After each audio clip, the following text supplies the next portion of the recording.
Mystics and Saints of Islam. Mystics and Saints of Islam. Claud Field. London I. Francis Griffiths. 34, Maiden Lane Strand, W.C. UMT. Contents. Chap. Page. I. Pantheistic Sufism I. 2. Hassan Basri L8. 3. Rabia, the Woman Sufi 28. 4. Ibrahim ben Adam 36. V. Fudhail ben Ayaz 46. 6. Bayazid Bastami 52. 7. Zun Nun of Egypt 60. 8. Mansur Halaj 68. 9. Habib Ajami 79. X. Avicenna, Ibn Sina, 86. 11. Al Ghazali. 106. 12. Fariduddin Adar 123. 13. Sarawardi 141. 14. Jalaluddin Rumi 148. 15. Sharani, the Egyptian 164. 16. Mullah Shah 174. Appendix I. Mohammedan conversions. IQ 2. 2. Exposition of Sufism 196. F3. Christian elements in Mohammedan literature 202. For Christ in Mohammedan tradition 208. V. Preface.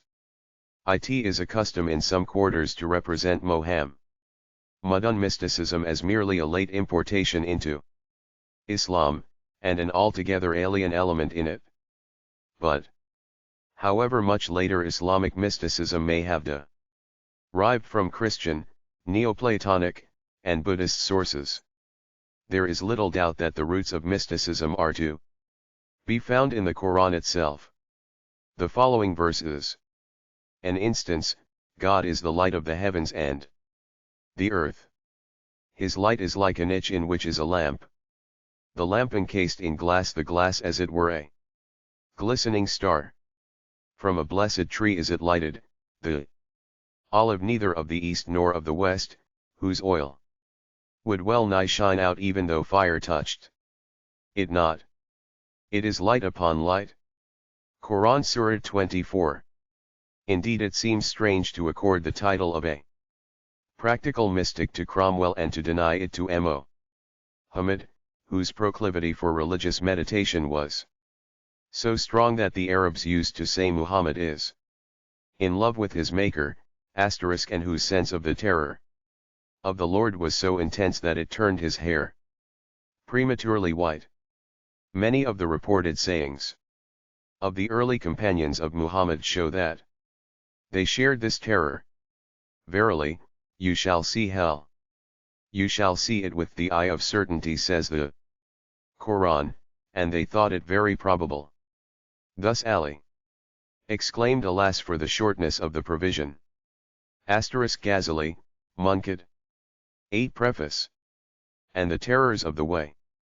Abu al-Darda said, if ye knew what ye shall see after death, ye would not eat nor drink, and I wish that I were a tree that is lopped and then devoured. This fear of the Lord led naturally to an almost fierce asceticism. Abu Bakr and Ali both founded communities of ascetics and during the 1st and 2nd centuries of Islam there were many orthodox mystics. Professor Nicholson in the work just quoted rightly says, I do not think that we need look beyond Islam for the origin of the Sufi doctrines. The early Sufis are still on orthodox ground. Their relation to Islam is not unlike that of the medieval Spanish mystics to the Roman Catholic Church. The following sketches are for the most part translations of papers by continental scholars such as Alfred von Kremer, Paves de Court Eel, and A. F. Murin. The essays on Ghazali and Jalaluddin Rumi are, however, founded on original study of those writers. The translator hopes a wholesome tonic may be found in some of these Muslim mystics at a time when many Christian pulpits and presses seem anxious to dilute Christianity into a presumptuous and effeminate love, which never knew fear. Asterisk. He desires to thank the editors of the Expository Times, Church Missionary Review, Irish Church Choir, Turley, and London Quarterly Review for permission to include papers which have appeared in those journals. Cf. Nicholson. Literary History of the Arabs, p. 225. T. Tholick. Sufismus. Sir John Seeley. Chapter I. Pantheistic Sufism I. The import of Islamic mysticism. The moral law proclaimed by Moses 3,000 years ago agrees with that which governs men today. Irrespective of their various stages of culture, the moral precepts of a Buddha and Confucius agree with those of the Gospel, and the sins for which, according to the Book of the Dead of the ancient Egyptians, men will answer to the judges of the other world are sins. Still after 4,000 years, if the nature of the unknown first cause is ever to be grasped at all, it can only be in the light of those unchanging moral principles which every man carries in his own breast. The idea of God is therefore not an affair of the understanding, but of the feeling and conscience. Mysticism has always so taken it, and has therefore always had a strong attraction for the excitable and emotional portion of mankind whom it has comforted in trial and affliction. Every religion is accordingly rather intended for the emotions than for the understanding, and therefore they all contain mystical tendencies. The mysticism of Islam and Christendom have many points of contact, and by mysticism perhaps will be first bridged the wide gulf which separates Islam from von Kremer. 2. Pantheistic Sufism. Christendom, and thereby from modern civilization. Just in proportion as the various religions express the ideals of goodness and truth they approximate to one another as manifestations of the unchanging moral principle. Inasmuch as they surmised this, the Mutazilites, or freethinkers in Islam, at a time when Europe lay in the profoundest intellectual and moral bewilderment, fought for one of those ideas which, although they are quickly submerged again in the stormy current of the times, continue to work in silence and finally emerge victorious. On that day when the Muslim no longer beholds in God simply omnipotence, but also righteousness, he will simultaneously re-enter the circle of the great civilized nations among whom he once before, though only for a short time, had won the first place. It is not perhaps too fanciful to hail, as an omen of the triumph of moral mysticism over the dogmatic rigidity of Islam, the fact that the present Sultan Muhammad V was girded with the sword of Osman by the head of the Mevlevi dervishes, a sect founded by the great mystic teacher Jalaluddin Rumi of Iconium. 43 years ago a Persian Orientalist, Mirza Qasim Beg, wrote in the journal Asiatique, El unique vote qui dans Islam puis conduire à la réforme. C'est la doctrine du mysticisme. 2 earlier phases. The period during which the asceticism practiced by the earlier Sufis passed into the dreamy pantheism. Pantheistic Sufism 3. Which characterizes the later Sufism is the end of the 3rd century after Muhammad. This introduced a new element into Islam which for centuries exercised a powerful influence on national culture, and is still partially operative at present. The conception of God, and of the relation of the finite and human with the infinite and divine from this time onward formed the chief subject of inquiry and meditation.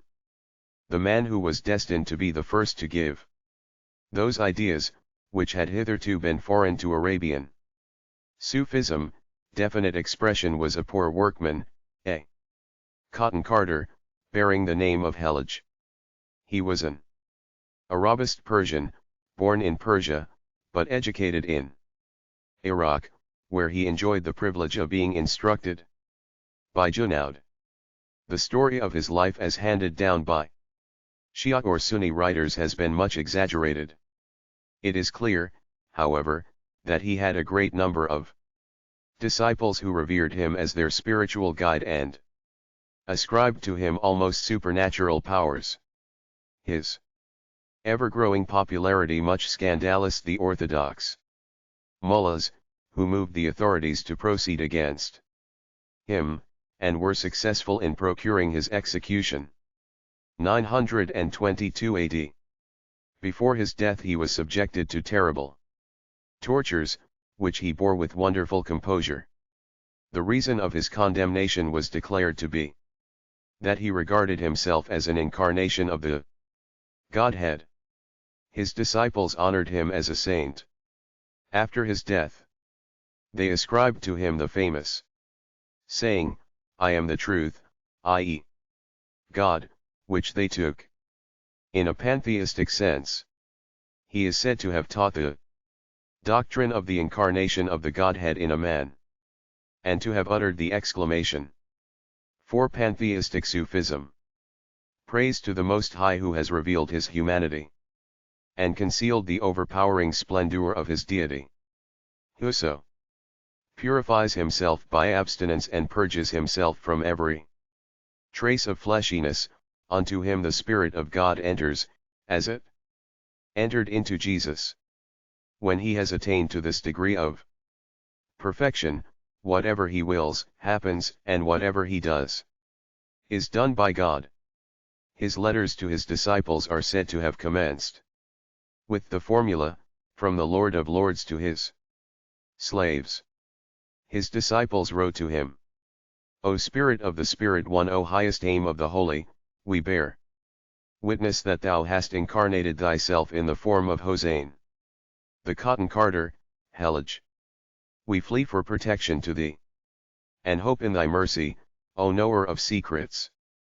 The genuineness of these fragments has much to support it, but is not entirely beyond doubt.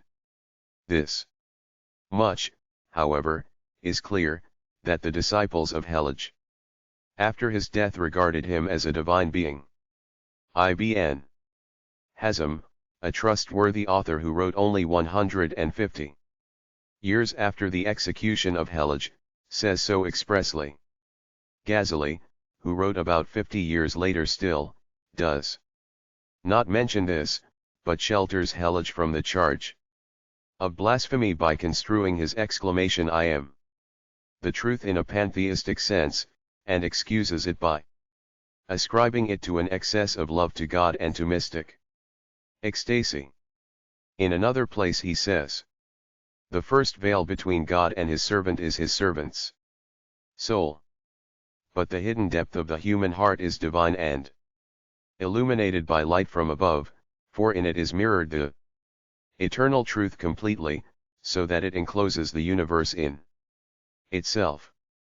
Now when a man turns his gaze on his own divinely illumined heart, he is dazzled by the blaze of its beauty, and the expression "I am God" easily escapes him. If from pantheistic Sufism 5. This stage he does not advance further in knowledge, he often falls into error and is ruined. It is as though he had allowed himself to be misled by a little spark from the light ocean of Godhead instead of pressing forward to get more light. The ground of this self-deception is that he in whom the supernatural is mirrored confuses himself with it.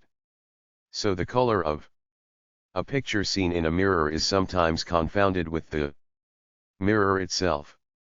Helij was no more than the representative of an old idea, Indian in origin, which he combined with Sufism, thereby giving an entirely new direction to Islamic thought, which was important, as leading to an entirely new development of the conception of God. Even previous to Helij, the doctrine of incarnation had emerged in Islam. The Caliph Ali was reported to have been such, and was accordingly venerated by the Shias. The sect of the Katabiya worshipped the Imam Jafar Sadiq as God. Another sect believed that the divine spirit had descended upon Abdullah ibn Amr. In Khorasan the opinion was widely spread that Abu Muslim, the great general who overturned the dynasty of the Umayyads and set up that of the Abbasids, was an incarnation of the Spirit of God.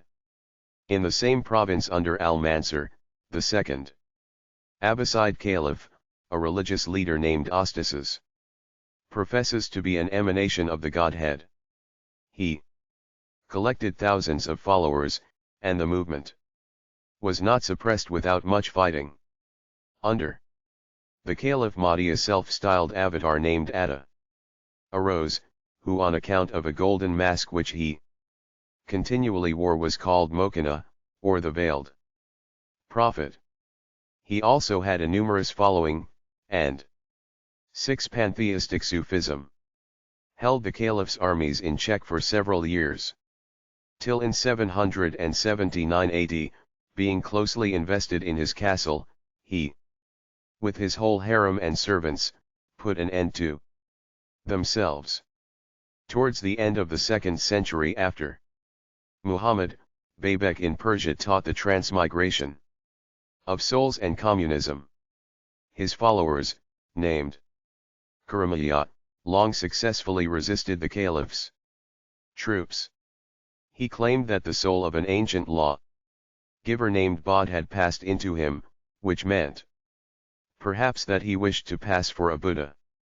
It is well known that Shiite teachers were especially active in Persia. In the apotheosis of Ali, as well as in the cases of Abu Muslim, we find an assertion of the ideas peculiar to the Persians in pre-Islamic times.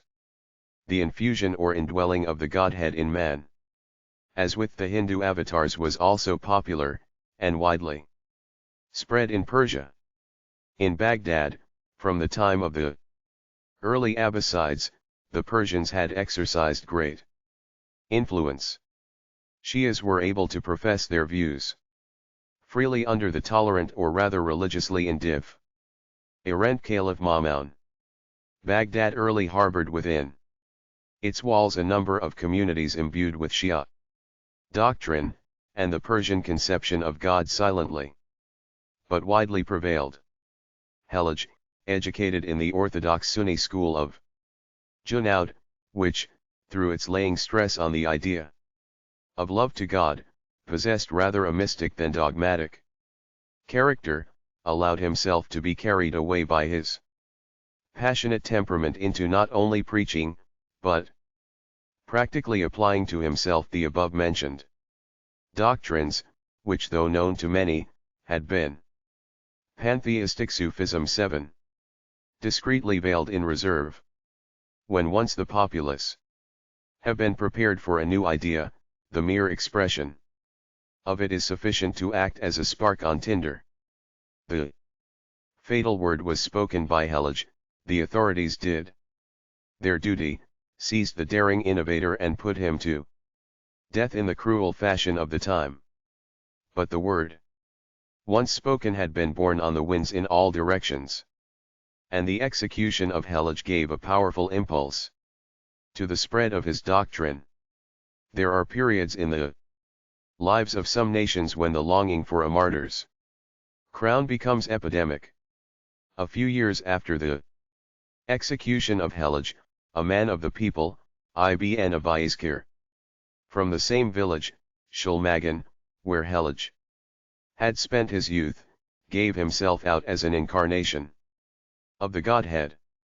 He was put to death with several of his followers under the reign of the Caliph Radi. 933 AD.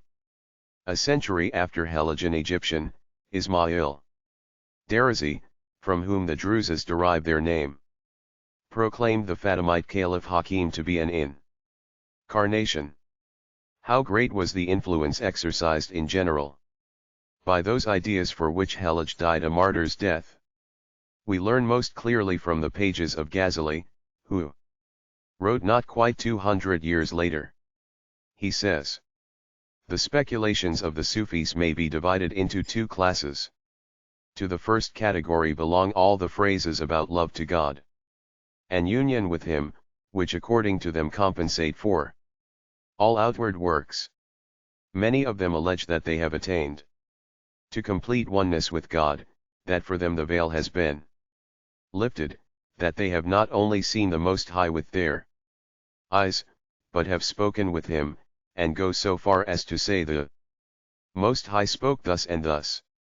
They wish to imitate Hallaj, who was crucified for using such expressions, and justify them. 8. Pantheistic Sufism. Selves by quoting his saying, I am the truth. They also refer to Abu Yazid Bistami, who is reported to have exclaimed, Praise be to me, instead of praise be to God. This kind of speculation is extremely dangerous for the common people, and it is notorious that a number of craftsmen have left their occupation to make similar assertions. Such speeches are highly popular, as they hold out to men the prospect of laying aside active work with the idea of purging the soul through mystical ecstasies and transports.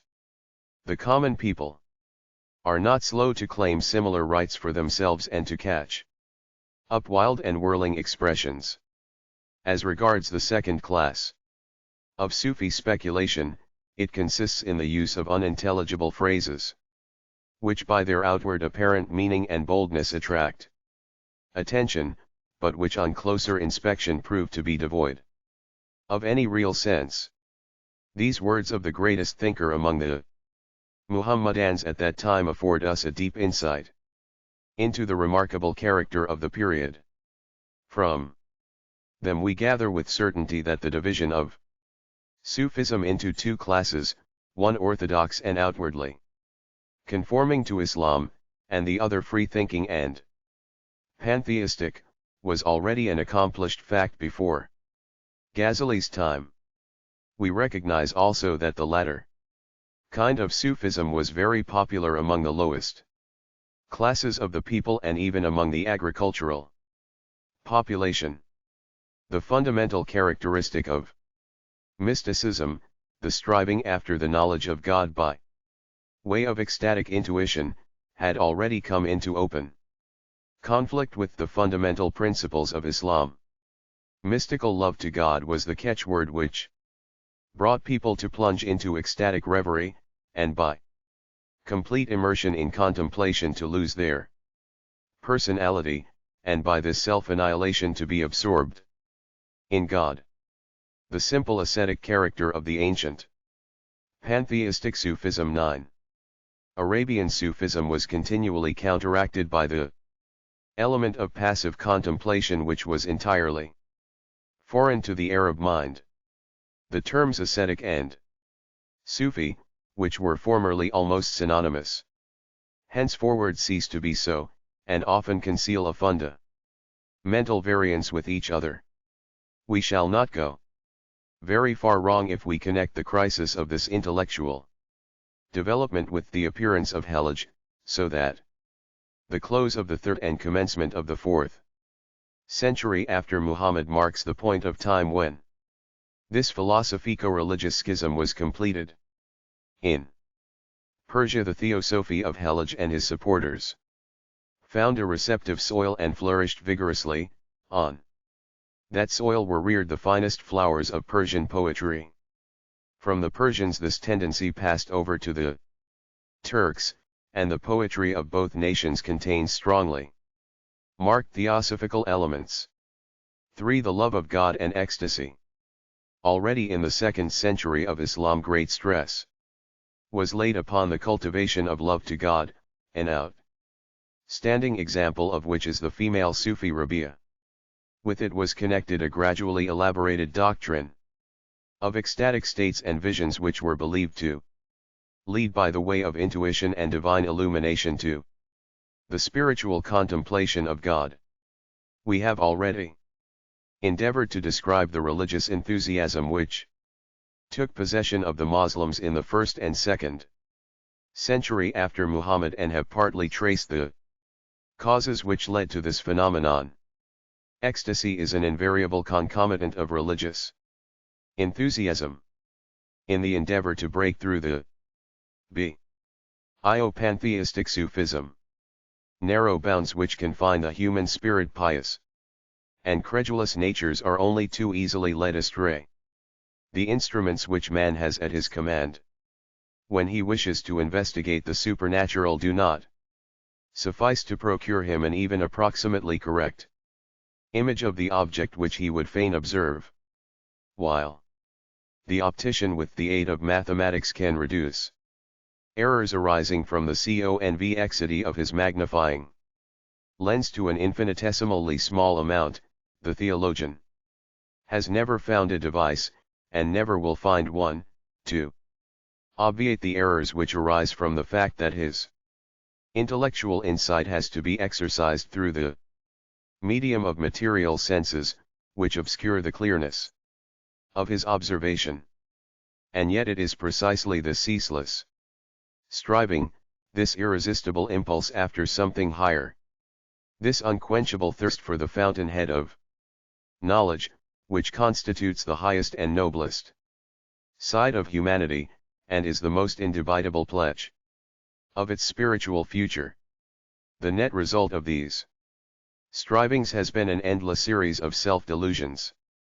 And yet humanity takes on a grander aspect in them than in all its other manifold efforts and successes. The history of this spiritual wrestling, this hopeless and yet never relaxed struggle against the impossible, forms the noblest aspect of the history of mankind. The phenomena produced by Islam in this respect do not fundamentally differ from those produced by Christianity and Buddhism.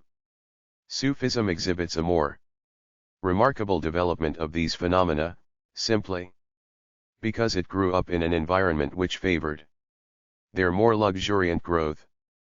Pantheistic Sufism and the Quran, which Muhammad came, as he said, to preach, was regarded as the very word of God, and must therefore have produced an overpowering impression on the minds of the faithful.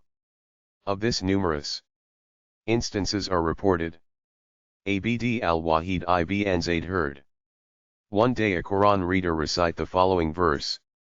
Surah 45:28, "This is our book, which announces to you the truth, for we have caused to be recorded all that ye have done. Those who believe and do good works shall their Lord admit to his favor, verily. This is the most manifest recompense." On hearing this, Abd al-Wahid broke into loud weeping and fainted. Miswar ibn Makrama was not even able to hear any verse of the Quran read, being so powerfully affected thereby as to become senseless. Of Jabir ibn Modim, it is reported that he said, "I heard the Prophet recite the following verses of the Quran. 1. I swear by Tur. 2. By a book which stands written on outspread parchment. 3. By the house to which pilgrimage is made. 4. By the lofty dome of heaven. 5. And by the swelling ocean. 6. That the judgment of thy Lord is at hand. Then it appeared to me," said Jabir, "as if my heart would burst in twain."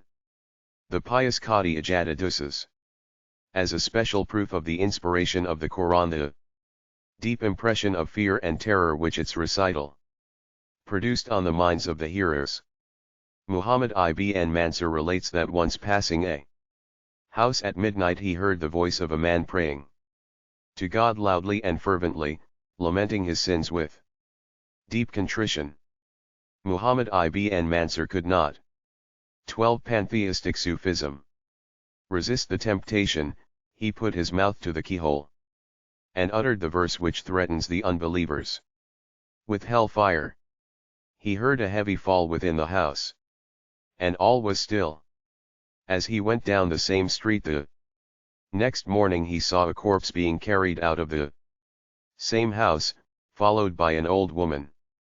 He inquired of her whose body it was, and she answered, "Last Night my son heard a verse of the Quran recited, and it broke his heart. We are far from believing all these stories, but they show what a view was held in the earliest times regarding the effect produced by the Quran on the minds of those who heard it. The ecstatic bent of mind of the ascetics of Islam and the later Sufis arose from these beginnings. Then, as now, self-originated phases of feeling were attributed to outer causes. From the remotest times men have sought without them the divinity which they carried within. The wider spread and greater permanence of ecstatic phenomena among the Muslims than elsewhere was due to the concurrence of various conditions, chief among which was the peculiar temperament of the Arab, capable of the fiercest momentary excitement. He quickly subsided into a state of complete apathy, which is pain-proof. I have a lively recollection of the cases mentioned by my late friend Dr. Bill Hartz, who spoke of the astonishing anesthesia which the patients in the medical school of Kasr al-An in Cairo, where he was professor, exhibited under the most painful operations. They uttered hardly a sound when operated upon in the most sensitive nerve centers. The Negro, notoriously excitable as he is, and therefore still more. Von Kremer. Pantheistic Sufism 13. Exposed to complete prostration of the organs al-feeling, exhibits this apathy in a yet more marked degree than the Arab and Egyptian. Many examples of this are found in old Arabic authors, example in the narratives of the martyrdoms of Hittite, of Hellage, and of a young Mame Luke crucified in 1247 AD of the last Suyuti has served a psychologically detailed description. Although Christian martyrology is rich in such instances of unshakable fortitude under the most painful tortures, yet in Islam the ecstatic temper has attained a higher significance and been more constantly exhibited. A chief reason of this was the religious fanaticism, which was incomparably stronger and more widely diffused in Islam than in medieval Christendom. The minds of the Muslims were kept in perpetual tension by severe religious exercises, the effect of which was intensified by fasts and pilgrimages. The peculiar manner of life in the desert, the birth place of Islam, also contributed to this. The scanty diet, the loneliness of the desert, and in the towns the want of civic life, the poverty of ideas among the Arabs, all helped to produce the same result. Finally, deception, hypocrisy, and superstition, as, alas, so often is the case in religious matters, played a great part. Whoever did not feel ecstatically moved at the recitation of the Quran pretended to be so, and often thereby, perhaps unconsciously, exercised a great effect on others. Men began by pretending to feel religious enthusiasm and ended by believing that they really felt it. Ghazali mentions in the Ihya Ulum that the Prophet commanded that whoever did not feel moved to tears at the recitation of the Quran, for pantheistic Sufism, should pretend to weep and to be deeply moved, for, adds Ghazali sagely, in these matters one begins by forcing oneself to do what afterwards comes spontaneously. Moreover, the fact that religious excitement was looked upon as the mark of a fervent mind and devout intensity, vastly increased the number of those who claimed mystic illumination. When verses of the Quran through frequent repetition lost their power to awaken ecstasy, single lines of fragments of poems sufficed to produce it. Once, the mystic Tory found himself in the midst of a company who were discussing some scientific question. All took part in it with the exception of Tory, who suddenly rose and recited, "Many cooing doves mourn in the midday heat. sadly under the roof of foliage overhead, remembering old companions and days gone by. Their lament awakens my sorrow also. My mourning rouses them, and often theirs disturbs my sleep. I do not understand their cooing, and they do not understand my weeping. But through my sorrow of heart I know them, and through their heart sorrow they know me. Hardly had those present heard these verses than they all fell into a state of ecstatic contemplation. Ibrahim ben Adam, the celebrated Sufi, once heard the following verses. Everything is forgiven thee, except estrangement from us. We pardon thee all the past, and only that remains which has escaped our eyes, i.e., nothing. They immediately caused him to fall into a trance, which lasted 24 hours. Ghazali, who himself borrowed much from the Sufis, and was a diligent pantheistic Sufism 15 student of their doctrine, seeks to explain these strange phenomena on psychological grounds. He divides the ecstatic conditions which the hearing of poetical recitations produces into 4 classes. The first, which is the lowest, is that of the simple sensuous delight in melody. The second class is that of pleasure in the melody and of understanding the words in their apparent sense. The third class consists of those who apply the meaning of the words to the relations between man and God. To this class belongs the would-be initiate into Sufism. He has necessarily a goal marked out for him to aim at, and this goal is the knowledge of God, meeting him and union with him by the way of secret contemplation, and the removal of the veil which conceals him. In order to compass this aim, the Sufi has a special path to follow. He must perform various ascetic practices and overcome certain spiritual obstacles in doing so. Now when, during the recitation of poetry, the Sufi hears mention made of blame or praise, of acceptance or refusal, of union with the beloved or separation from him, of lament over a departed joy or longing for a look, as often occurs in Arabic poetry, one or the other of these accords with his spiritual state and acts upon him, like a spark on tinder, to set his heart aflame. Longing and love overpower him and unfold to him manifold vistas of spiritual experience. The fourth and highest class is that of the fully initiated who have passed through the stages above mentioned, and whose minds are closed to everything except God. Such an one is wholly denuded of self, so that he no longer knows his own experiences and I6 pantheistic Sufism practices, and, as though with senses sealed, sinks into the ocean of the contemplation of God. This condition the Sufis characterize as self-annihilation, fana. But he who is bereft of self-consciousness is none the less aware of what is without him. It is as if his consciousness were withdrawn from everything but the one object of contemplation, i.e., God. While he who is completely absorbed in the contemplation of the object seen is as little capable of theorizing regarding the act of contemplation as regarding the eye, the instrument of sight, or the heart, the seat of joyful emotion. Just in the same way a drunken man is not conscious of his intoxication, so he who is drowned in joy knows nothing of joy itself, but only knows what causes it. Such a condition of mind may occur with regard to created things as well as with regard to the Creator himself. Only in the latter case it is like a flash of lightning, without permanence.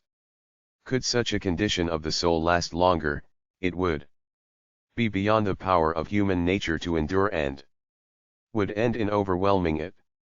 So it is related of Tori that once in a meeting he heard this verse recited: In my love to thee I attain to a height where to tread causes the senses to reel. He immediately fell into an ecstatic condition and ran into a field where the newly cut stubble cut his feet like knives. Here he ran about all night till the morning, and a few days afterwards died.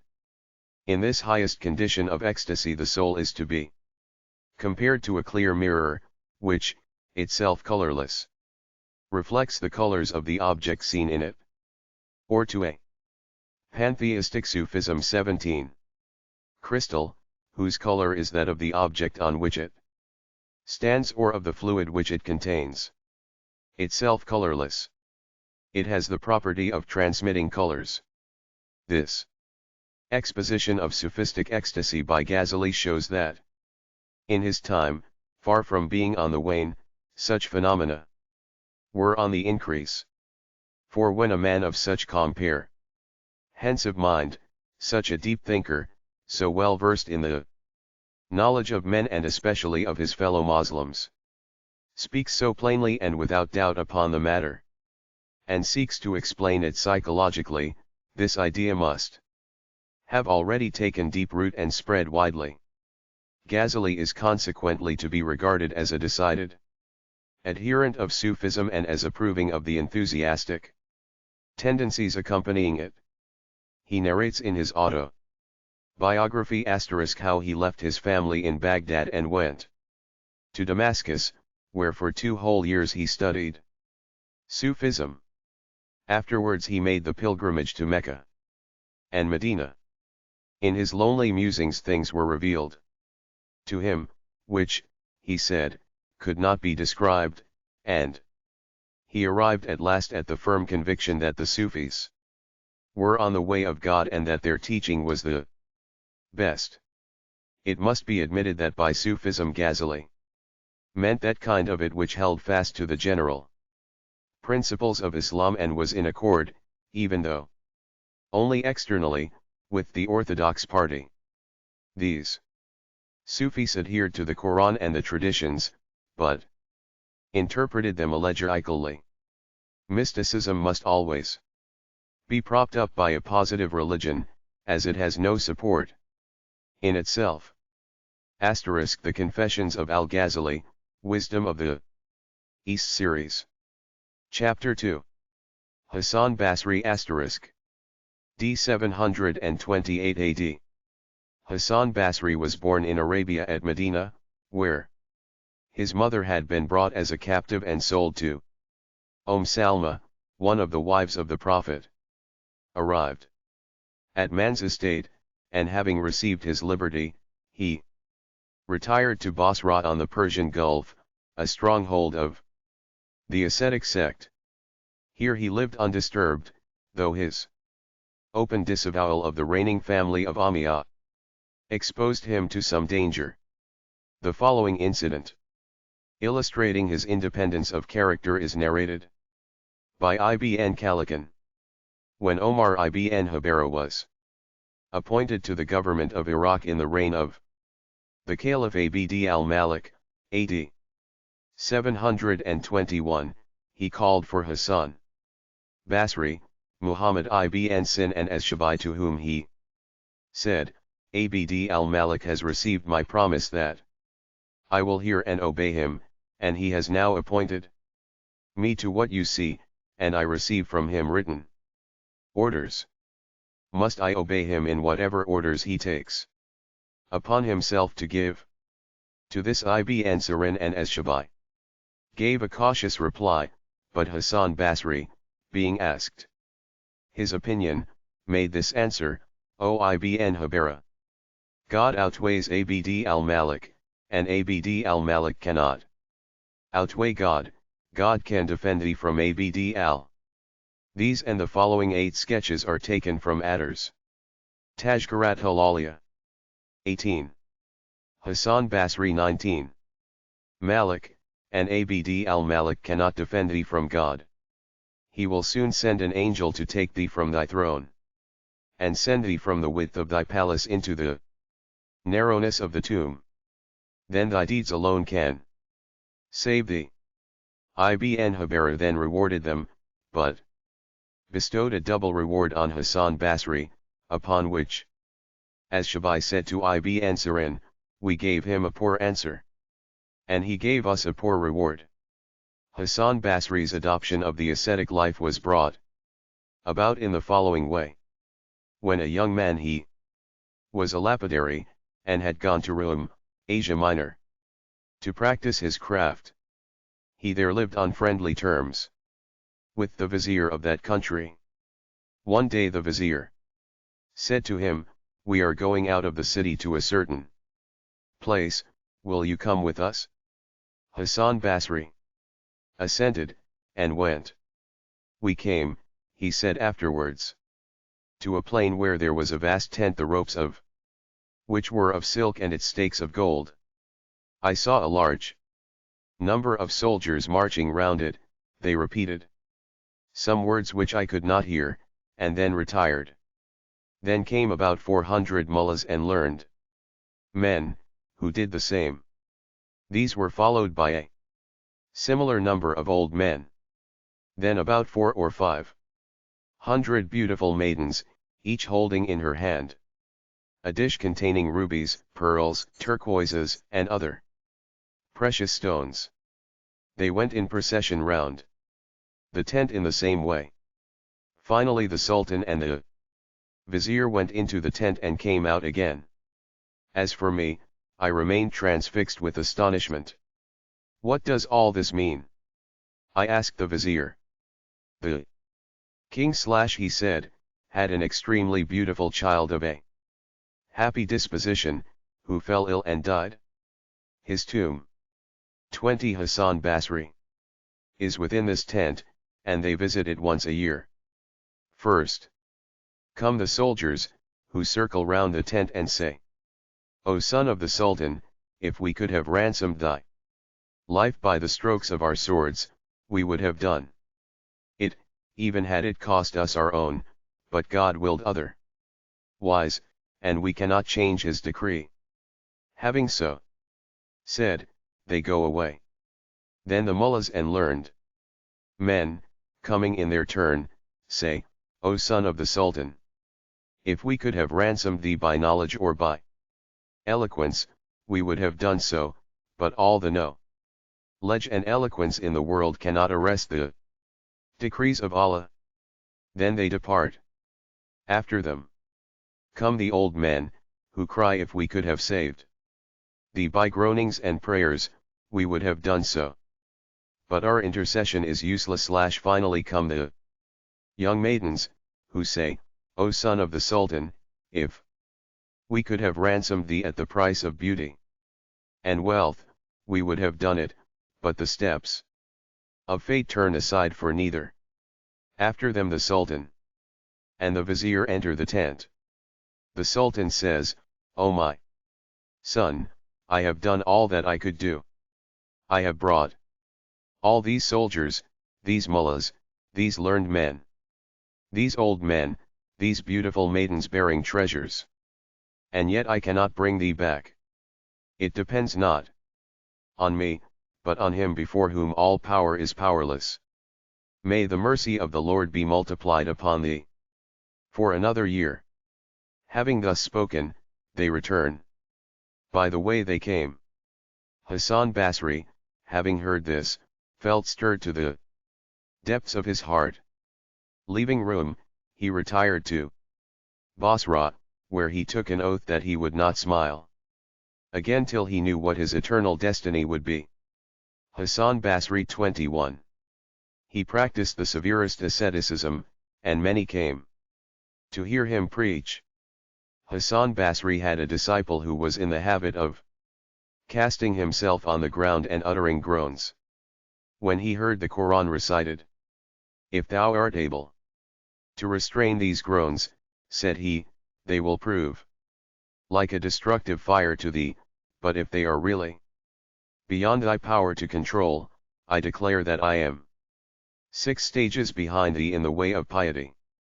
Such groanings, he added, are generally the work of Satan.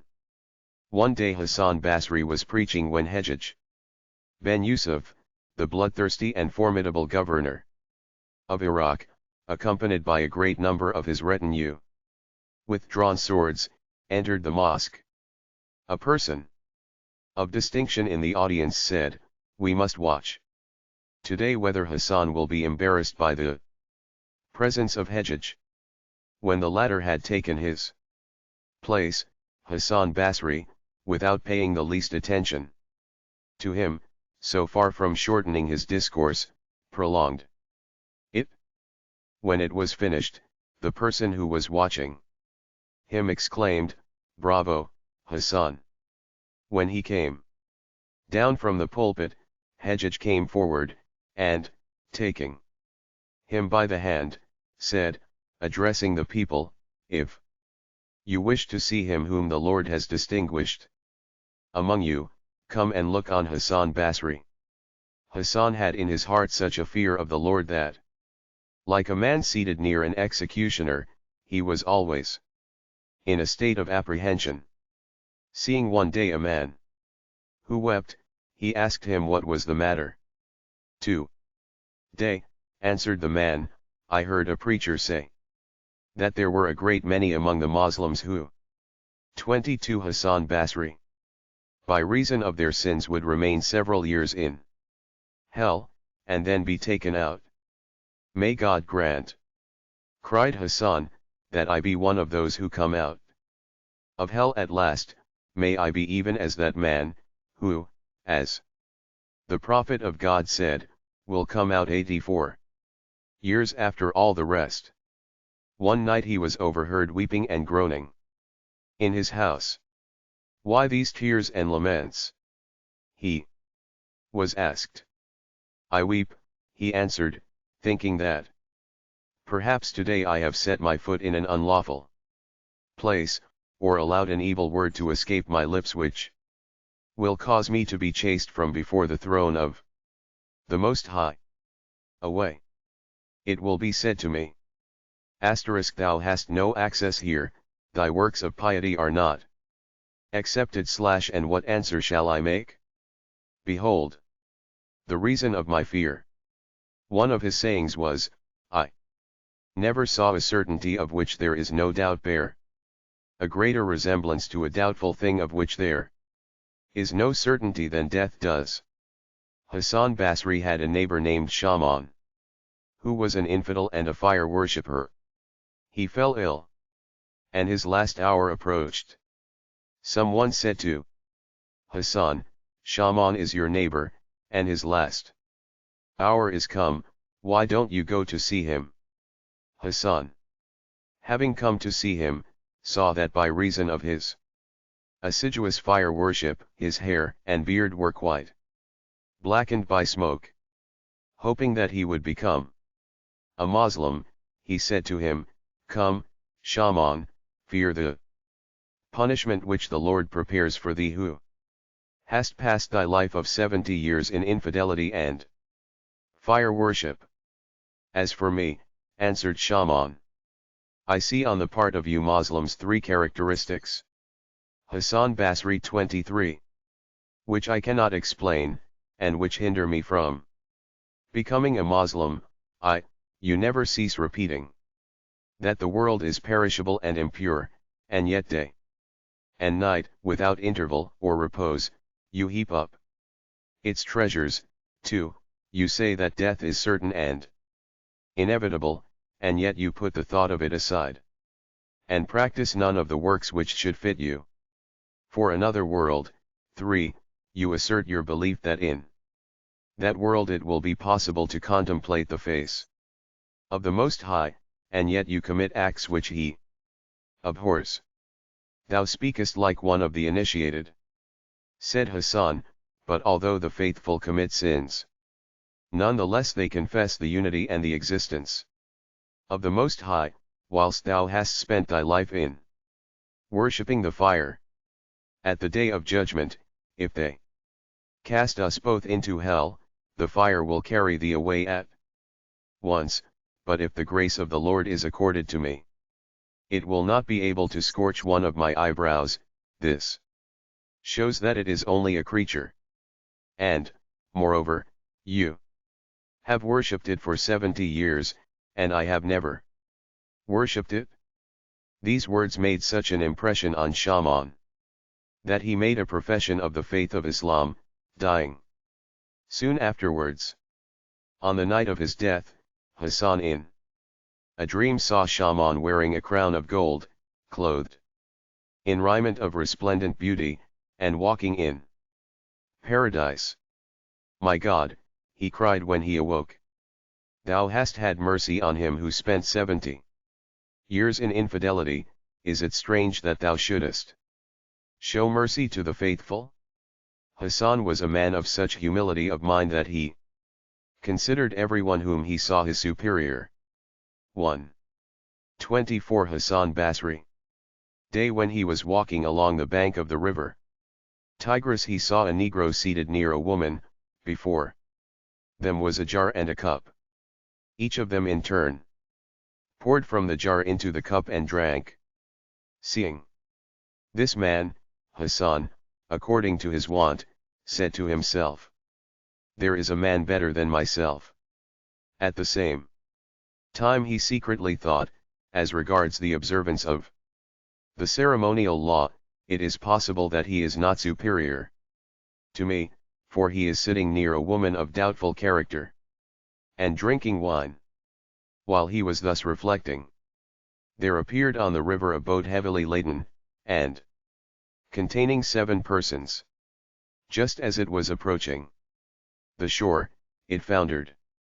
The Negro, casting himself into the water, drew out 6 persons in succession. Then, going to Hassan, he said to him, rise, if thou art better than I. I have saved 6, for my part, thou save 1, for thine. Then he added, O true believers, this jar contains water, and this woman is my mother. I have wished to tempt Hassan. Then, addressing the latter, he said, see, thou hast looked with the outer eye only, and hast not been capable of looking with the inner eye. At these words, Hassan, falling at his feet, kissed his hand, and understood that he was one of the Lord's chosen servants. Sir, he said, as thou hast drawn these drowning men from the water, so save me from the abyss of self-worship. The Negro replied, go, thou art saved. From that time Hassan considered no one smaller than himself, but everyone his superior. On one occasion, Hassan Basri said, I have been startled by the sayings of 4 persons, I, a drunkard, 2, a debauchee, 3, a child, 4, a woman. How was Hassan Basri 25? That? He was asked. One day, he said, I saw a drunkard staggering in the midst of the mire. I said to him, try and walk so as not to stumble. O Hassan / The drunkard replied, in spite of all your efforts, do you walk firmly in the way of God? Tell me, yes or no. If I fall in the mire, no great harm is done, I can get rid of it by washing, but if you fall into the pit of self-conceit, you will never emerge clean and your eternal welfare will be entirely ruined. These words pierced me to the heart. 2. Again, as I passed once close to a man of infamous character, I drew my robes close about me lest they should touch him. O Hassan, he said, why draw thy robes away from contact with me? Only the Most High knows what will be the end of each. 3. Another time I saw a child coming towards me holding a lighted torch in his hand. Where have you brought this light from? I asked him. He immediately blew it out, and said to me, O Hassan, tell me where it is gone, and I will tell you whence I fetched it. 4. One day a beautiful woman, with her face unveiled, came to me. She had just been quarreling with her husband, and no sooner had she met me than she began reporting his words. "O woman," I said, "first cover thy face and then speak." "Oh, Hassan," she answered, "in my excitement I lost reason, and I did not even know that my face was uncovered. If you had not told me I should have gone thus into the bazaar. But you who with so great zeal cultivate the friendship of the Most High, ought you not to curb your eye, so as not to see whether my face was uncovered or not?" Her words sank deeply into my heart. C. 26 Hassan Basri. One day Hassan said to his friends, "You are like the companions of the Prophet, on whom be peace." They felt immensely gratified at this, but he added, "I mean your faces and beards are like theirs, but nothing else in you. If you had seen them, such was their absorption in divine things, you would have thought them mad. Had they seen you, they would not have regarded one of you as a real Moslem. They, in the practice of the faith, were like horsemen mounted on swift steeds, or like the wind, or like the bird which cleaves the air, while we progress like men mounted on donkeys with sores on their backs." An Arab visiting Hassan Basri asked him for a definition of patience. Hassan answered, "There are two kinds of patience. One kind consists in bearing afflictions and calamities bravely and in abstaining from what the Lord has forbidden. The other kind consists in never lending an ear to the suggestions of Satan." "As for me," said the Arab, "I have never seen anyone more retiring from the world and more patient than thyself." "Alas," answered Hassan, "my renouncement of the world and my patience count as nothing." "Why dost thou say so?" exclaimed the Arab. "Because if I practice renouncement it is only from dread of hell fire, and if I keep patient it is only because I hope to enter paradise. Now that man alone deserves to be taken into account who, without self-regarding motives, practices patience for the sake of the Most High, and whose renouncement of the world has not paradise for its object, but only the desire to please God.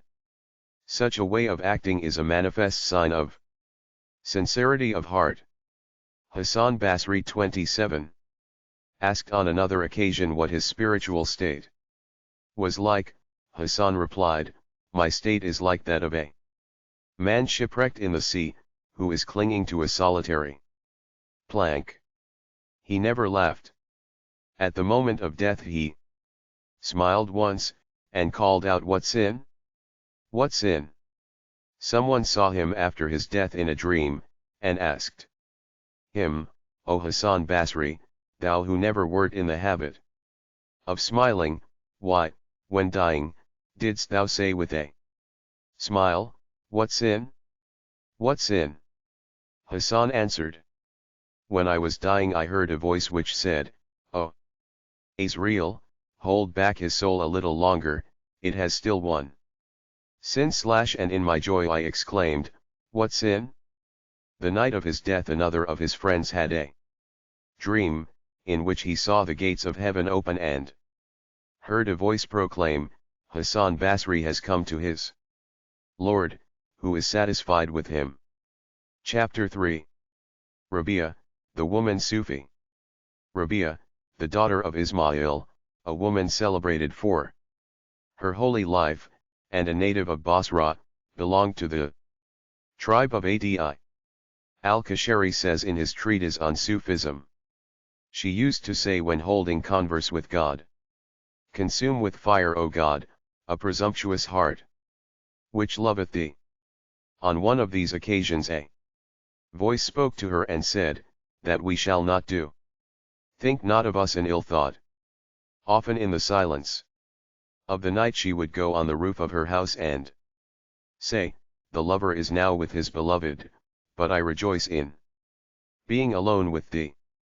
When Rabi'a grew up, her father and mother died. At that time there was a famine in Basra. She came into the possession of an evil man, who sold her as a slave.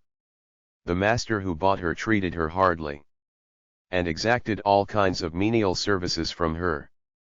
One day, when she was seeking to avoid the rude gaze of a stranger, she slipped on the path and fell, breaking her wrist. Lying there with her face to the ground, she said, "Lord, I am far from my own, a captive and an orphan, and my wrist has just been broken, and yet none of these things grieve me. Only this one thought causes me disquiet, it is that I know not if thou art." 28. Rabat, the woman Sufi. 29. Satisfied with me. She then heard a voice, "Vex not thyself, O Rabi'a, for at the day of resurrection we shall give thee such a rank that the angels nearest us shall envy thee." Rabi'a went home with her heart at peace. One night, Rabi'a's master, being awake, heard the sound of her voice. He perceived Rabi'a with her head bent, saying, "My lord, thou knowest that the desire of my heart is to seek thy approbation, and that its only wish is to obey thy commands. If I had liberty of action, I would not remain a single instant without doing thee service, but thou hast delivered me into the hands of a creature, and therefore I am hindered in the same." Her master said to himself that it was not possible any longer to treat her as a slave, and as soon as daybreak appeared, he said to her, "O Rabi'a, I make thee free. If thou desirest, remain here, and we shall be at thy service. If thou dost not wish to stay here, go whithersoever it please thee." Then Rabi'a departed from them and devoted herself entirely to works of piety. One day when she was making the pilgrimage to the Kaaba *, she halted in the desert and exclaimed, "My God, my heart is a prey to perplexity in the midst of this solitude.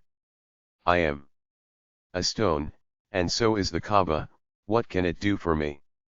That which I need is to contemplate thy face." At these words a voice came from the Most High, "O Rabi'a, wilt thou bear alone that which the whole world cannot?" When Moses desired to see our face, we showed it to a mountain, which dissolved into 1,000 fragments. Abda, the servant maid of Rabi'a, relates as follows. Rabi'a used to pass the whole night in prayer, and the sacred shrine at Mecca.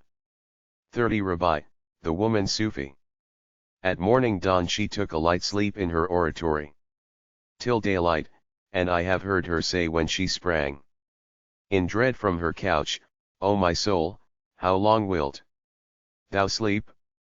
Soon thou shalt sleep to rise no more, till the call shall summon thee on the day of resurrection." Hassan Basri once asked Rabi'a if she ever thought of marrying.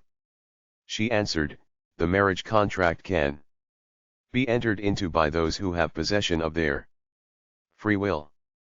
As for me, I have no will to dispose of, I belong to the Lord, and I rest in the shadow of His commandments, counting myself as nothing."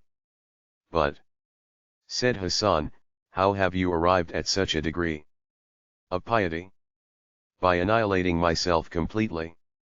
Being asked on another occasion why she did not marry, she answered, "There are 3 things which cause me anxiety." "And what are they?" 1. Is to know whether at the moment of death I shall be able to take my faith with me intact. The second is whether in the day of resurrection the register of my actions will be placed in my right hand or not. The third is to know, when some are led to paradise, and some to hell, in which direction I shall be led. But, they cried, none of us know any of these things. "What?" She answered, "When I have such objects to preoccupy my mind, should I think of a husband? Someone asked her one day, Whence comest thou? From the other world, was her reply. And whither goest thou? Into the other world. And what doest thou in this world? I jest with it. By eating its bread and doing the works of the other world in it. 0 Rabia, said another to her, dust. Asterisk a sign the person is acquitted.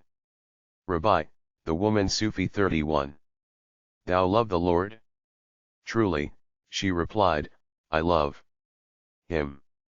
And dost thou regard Satan as an enemy? I love the Lord so much, she answered, that I do not trouble myself about the enmity of Satan. One night she saw the prophet, on whom be peace, in a dream.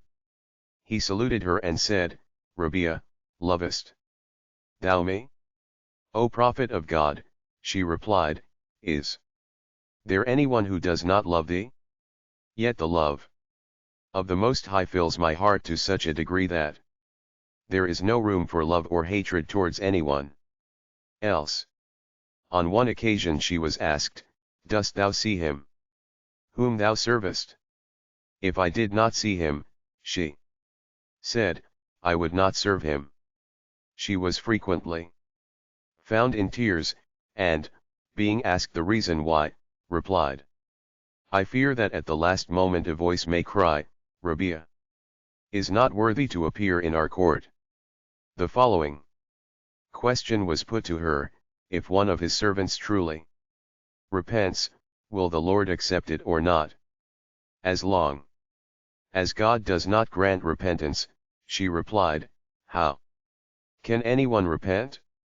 And if he does grant it, there is no doubt that he will accept it. Once when Rabia had immured herself for a long while in her house without coming forth, her servant said to her, Lady, come forth out of this house and contemplate the works of the Most High. Nay, said Rabia, enter rather into thyself and contemplate his work in thyself. Having kept a strict fast for 7 days and nights in order to give herself to prayer, on the 8th night she seemed to hear her emaciated body say, O Rabia, how long wilt thou torture me without mercy? Whilst she was holding this soliloquy. 32 Rabbi, the woman Sufi. With herself, suddenly someone knocked at the door. And a man brought in some food in a bowl. Rabia took it and set it down, then while she went to light the lamp, a cat came and ate the food. No sooner had Rabia returned and seen what had happened than she said to herself, I will break my fast on water. As she went to draw water, her lamp went out. She then uttered a deep sigh, and said, Lord, why dost thou make me wretched? Whereupon she heard a voice saying, O Rabia, if thou desirest it, I will give thee the whole world for thine own, but I shall have to take away the love which thou hast for me from thy heart. For the love of me and of the world cannot exist together. Hearing myself thus addressed, said Rabia, I entirely expelled from my heart the love of earthly things, and resolutely turned my gaze away from them. For 30 years I have not prayed without saying to myself, this prayer, perhaps, is the last which I shall pray, and I have never been tired of saying, my God, let me be so absorbed in thy love that no other affection may find room in my heart. One day some men of learning and piety came to her, and said, the Most High has crowned his chosen saints with the gift of performing miracles, but such privileges have never been granted to a woman. How didst thou attain to such a high degree? What you say is true, she answered, but, on the other hand, women have never been so infatuated with themselves as men, nor have they ever claimed divinity. Hassan Basri relates, one day when I had been to Rabia who had fallen sick, to ask after her, I saw seated at her gate a merchant who wept. W thy are you, Rabbi, the woman Sufi 33. Weeping. I asked him. I have just brought for Rabia, he answered, this purse of gold, and I am troubled in mind, not knowing whether she will accept it or not. Go in, Hassan, and ask whether she will. Then I went in, and no sooner had I reported to her the words of this merchant than she said to me, Thou knowest well, O Hassan, that the Most High gives daily bread even to those who do not worship him. How then will he not give it to those whose hearts are aglow with love to him? Besides, ever since I have known God, I have turned my eyes away from all except him. How can I accept anyone's money when I know not whether it has been gained by lawful or unlawful means? Present then my excuses to this merchant, and let him go. Another merchant visiting Rabia found her house in ill repair. He presented her with a new house. Rabia had no sooner entered it than, seeing paintings on the wall, she became absorbed in contemplating them. Recovering herself, she quitted the house, and refused to re-enter it, saying, I fear lest my heart may become attached to this house to such a degree that I neglect preparation for the other world. One day Abdul Wahid and Sofian Savri went to see Rabia in her illness. They were so touched by the sight of her weakness that for some moments they could not speak a word. At last Sofian said, O Rabia, pray that the Lord may lighten thy sufferings. O Sofian. She answered, who has sent me these sufferings? The Most High, he said. Very well, she replied. Lf if it is his will that this trial come upon me, how can I, ignoring his will, ask him to remove it? Rabia 34 Rabbi, the woman Sufi. Said Sofian, I am not capable of talking to thee about thy own affairs, talk to me about mine. Well, answered Rabia, if thou hadst not an inclination to this low world, thou wouldst be a man without fault. Then, relates Sofian, I cried with tears, my God, canst thou be satisfied with me? O Sofian. Said Rabia, dost thou not blush at saying to the Lord, canst thou be satisfied with me? Without having done a single thing to please him. Malik Dinar recounts the following, I went to see Rabia, and found her drinking water out of a broken pitcher. She was lying stretched on an old mat, with a brick for her pillow. I was pierced to the heart at the sight, and said, O Rabia, I have rich friends, if you will let me, I will go and ask them for something for you. You have spoken ill, Malik. She replied, it is the Lord who, to them as to me, gives daily bread. He who provides for the needs of the rich, shall he not provide for the necessities of the poor? If he wills that it should be thus with us, we shall gladly submit to his will. On one occasion when Malik Dinar, Hassan Basri and Shaykh were with her, the conversation turned on sincerity of heart towards God. Hassan Basri said, he has not sincere love to God who does not bear with constancy the afflictions which the Lord sends him. That remark savors of self-conceit, said Rabia. Shaykh observed, he is not sincere who does not render thanks for afflictions. There is a higher degree of sincerity than that, said Rabia. Malik Dinar suggested, he is not sincere who does not find delight in the afflictions which the Lord sends. That Rabat, the woman Sufi 35, is not the purest sincerity, she remarked. Then they asked her to define sincerity. She said, he is not Sincere who does not forget the pain of affliction through his absorption in God. One of the learned theologians of Basra, once visiting Rabia, began to enlarge upon the defects of the world. "You must be very fond of the world," said Rabia. "For if you were not, you would not talk so much about it. He who really intends to buy something keeps on discussing it. If you were really disentangled from it, what would you care about its merits or its faults?" Other sayings of Rabia were these: "My God, if on the day of judgment thou sendest me to hell, I shall reveal a secret which will make hell fly far from me. O Lord, give all thou destinest for me of the goods of this world to thy enemies, and all that thou reservest for me in paradise to thy friends, for it is thou only whom I seek. My God, if it is from fear of hell that I serve thee, condemn me to burn in hell, and if is for the hope of paradise, forbid me entrance there. But if it is for thy sake only, deny me not the sight of thy face." Rabia died AD 752, and was buried near Jerusalem.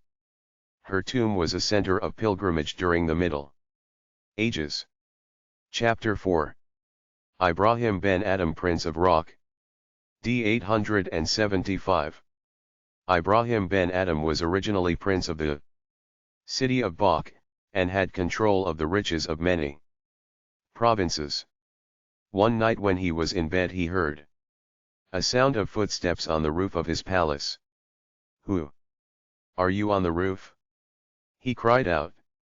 An answer came: "I have lost a camel, and I am looking for it on this roof." "Well," he said, "you must be a fool for your pains, to look for a camel on a roof." "And thou, witless man," returned the voice, "is it while seated on a throne of gold that thou expectest to find the Most High? That is far madder than to seek a camel on a roof." At these words, fear seized the heart of Ibrahim, who spent the rest of the night in prayer till the early dawn. The next morning he took his seat upon his throne, round which were ranged all the grandees of his kingdom and his guards, according to their rank, in the usual manner. All of a sudden, Ibrahim perceived in the midst of the crowd a majestic figure, who advanced towards him unseen by the rest. When he had come near, Ibrahim asked him, "Who art thou, and what hast thou come to seek here?" "I am a stranger," he answered, "and I wish to stay at this inn."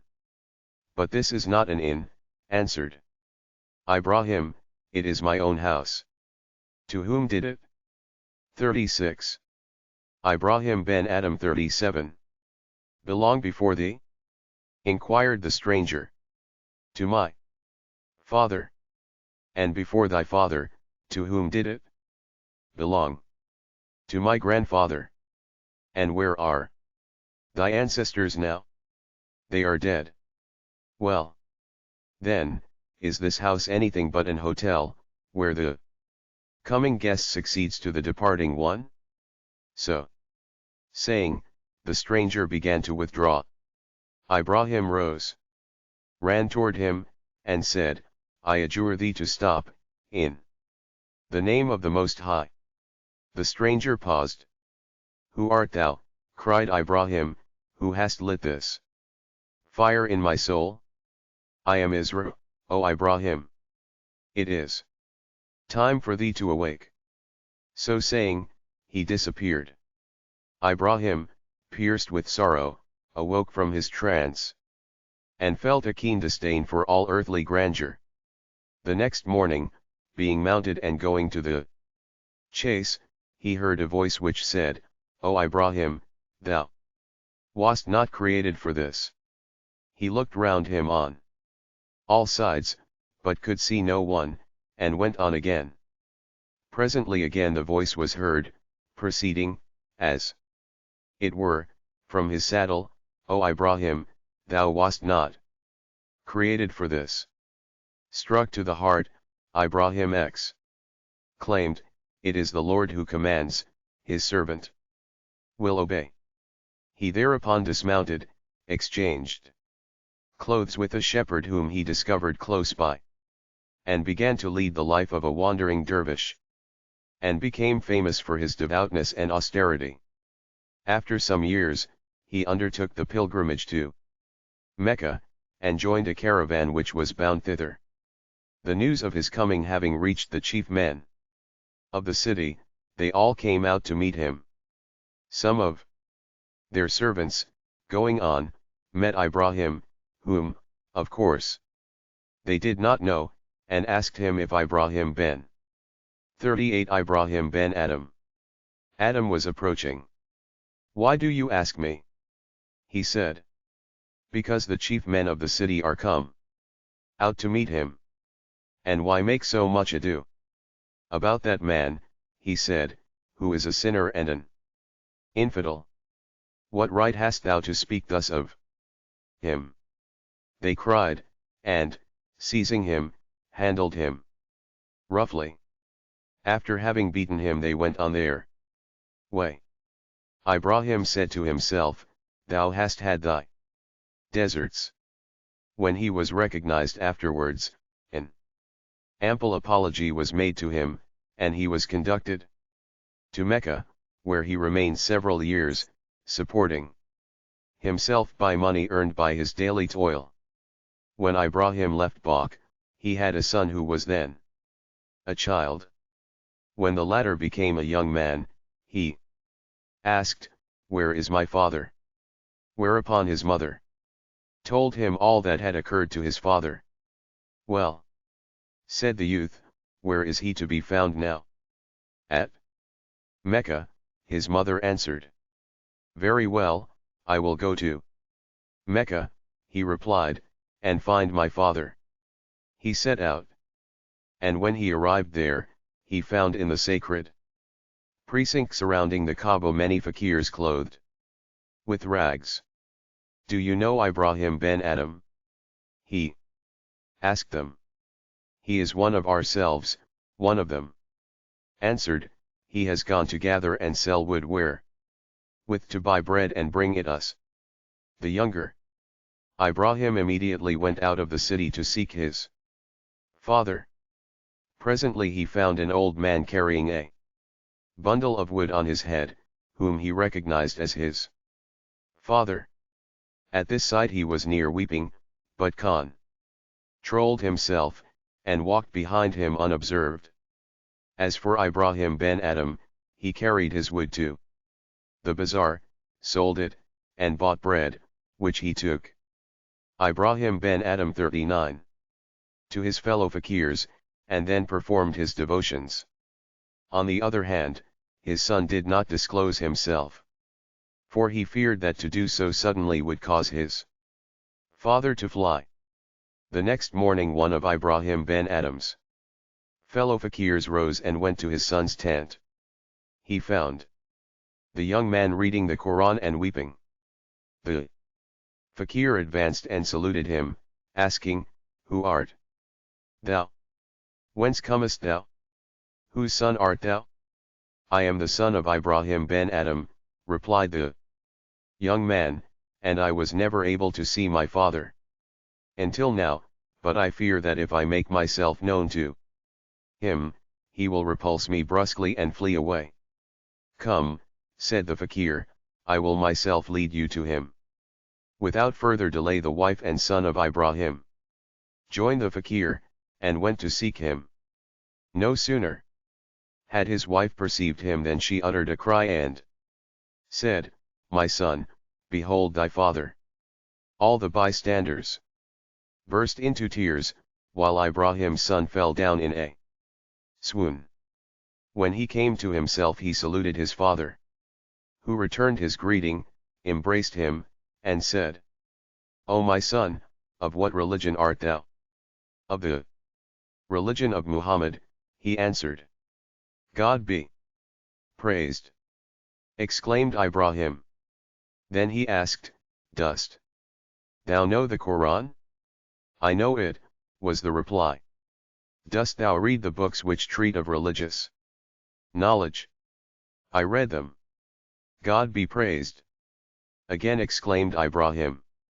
Then he prepared to leave them and depart, but his wife and son would not let him, and began to weep. But Ibrahim, lifting up his eyes to heaven, prayed, My God, come to my help. On which his son immediately died. The companions. 40 Ibrahim ben Adam. Of Ibrahim asked him, What is the meaning of this? When I saw my son, he answered, My paternal tenderness was aroused. But immediately I heard a voice, What, Ibrahim? Dost thou pretend attachment to us while all the while thy heart is engaged with another person? How can two loves coexist in one heart? On hearing this, I prayed to the Lord, and said, O my God, if my love to this child makes thee withdraw from me, take his soul or mine. My prayer was heard, and he has taken the soul of my son. On one occasion Ibrahim is reported to have said, Many nights in succession I sought to find the Kaaba unoccupied. One night when it was raining very hard, I at last found it so. I entered it, and lifting my heart to God, I said, O God, blot out my sins. Upon which I heard a voice, which said, O Ibrahim, all over the world men ask us the same thing. But if we blot out everyone's sins, whom shall we cause to share in the ocean of our mercy? On another occasion he was asked, Why hast thou given up thy rank and thy kingdom? One day, he said, When I was seated on my throne, I looked at a mirror. I saw reflected in it my last resting place, which was an obscure tomb, wherein I had no one to keep me company. The road whereby to reach the other world was long, nay infinite, and I had no provision for the way. I saw besides an upright judge, who questioned me so rigorously that I could return him no fit answer. Behold why my rank and my kingdom lost all value in my eyes, and why I abandoned them. But why, continued the questioner, didst thou flee Chorazin? Because, he said, they kept Ibrahim ben Adam 41. On questioning me. And why dost thou not marry? Is there any woman who would marry a man like myself, who am always hungry and naked? If I could, I would divorce myself. How then can I attach anyone to myself? Once Ibrahim asked a dervish, Have you a wife and children? No, answered the dervish. It is all then well for thee. Why so? Asked the dervish. Because, said Ibrahim, every time a dervish marries he is like one who embarks on a vessel, but when children are born to him he is like one who is drowning. Seeing a dervish groaning, he said, Doubtless thou hast bought this position of dervish at a low price. What, Ibrahim, answered the other, can the position of dervish be bought? Certainly, answered Ibrahim, I have bought it at the price of royalty. And I find I have made a good bargain. One day a man brought to Ibrahim a sum of 1,000 pieces of gold, which he had vowed to offer him. I do not take anything from the wretched, the latter said. But, said the other, I am a rich man. What? Answered Ibrahim, you are as rich as that, and still seek to increase your wealth. As a matter of fact, I do. Well then, you are more wretched than anyone, and he added, Listen. I possess nothing. And I ask nothing of anyone. I have aspired after the condition of a dervish and found riches in it. Others have aspired after riches and found poverty. Another person also offered Ibrahim 1,000 pieces of gold, which he refused, saying, "You wish doubtless by means of this gold to erase my name from the list of dervishes." 42 Ibrahim ben Adam. Every day Ibrahim worked for hire, and whatever he earned he spent on provisions to take to his companions, then they all broke their fast together. He never returned in any case till he had performed his evening devotions. One day when he had been absorbed in them, he returned later than usual. His companions, who were waiting for him, said to themselves, "We had better break our fast and all go to bed. When Ibrahim sees what we have done, he will come earlier another time, and not keep us waiting." Accordingly, they all ate and lay down. When Ibrahim came and saw them asleep, he said to himself, "Perhaps they have gone to bed hungry." He had brought with him a little meal, which he made into dough, then he blew up the fire, and cooked supper for his companions. They then rose and said to him, "What are you doing, Ibrahim?" "I am cooking something for you, for it has occurred to me that perhaps you have gone to bed without taking anything." They looked at each other, and said, "See, while we were plotting against him, he was engaged in thinking for us."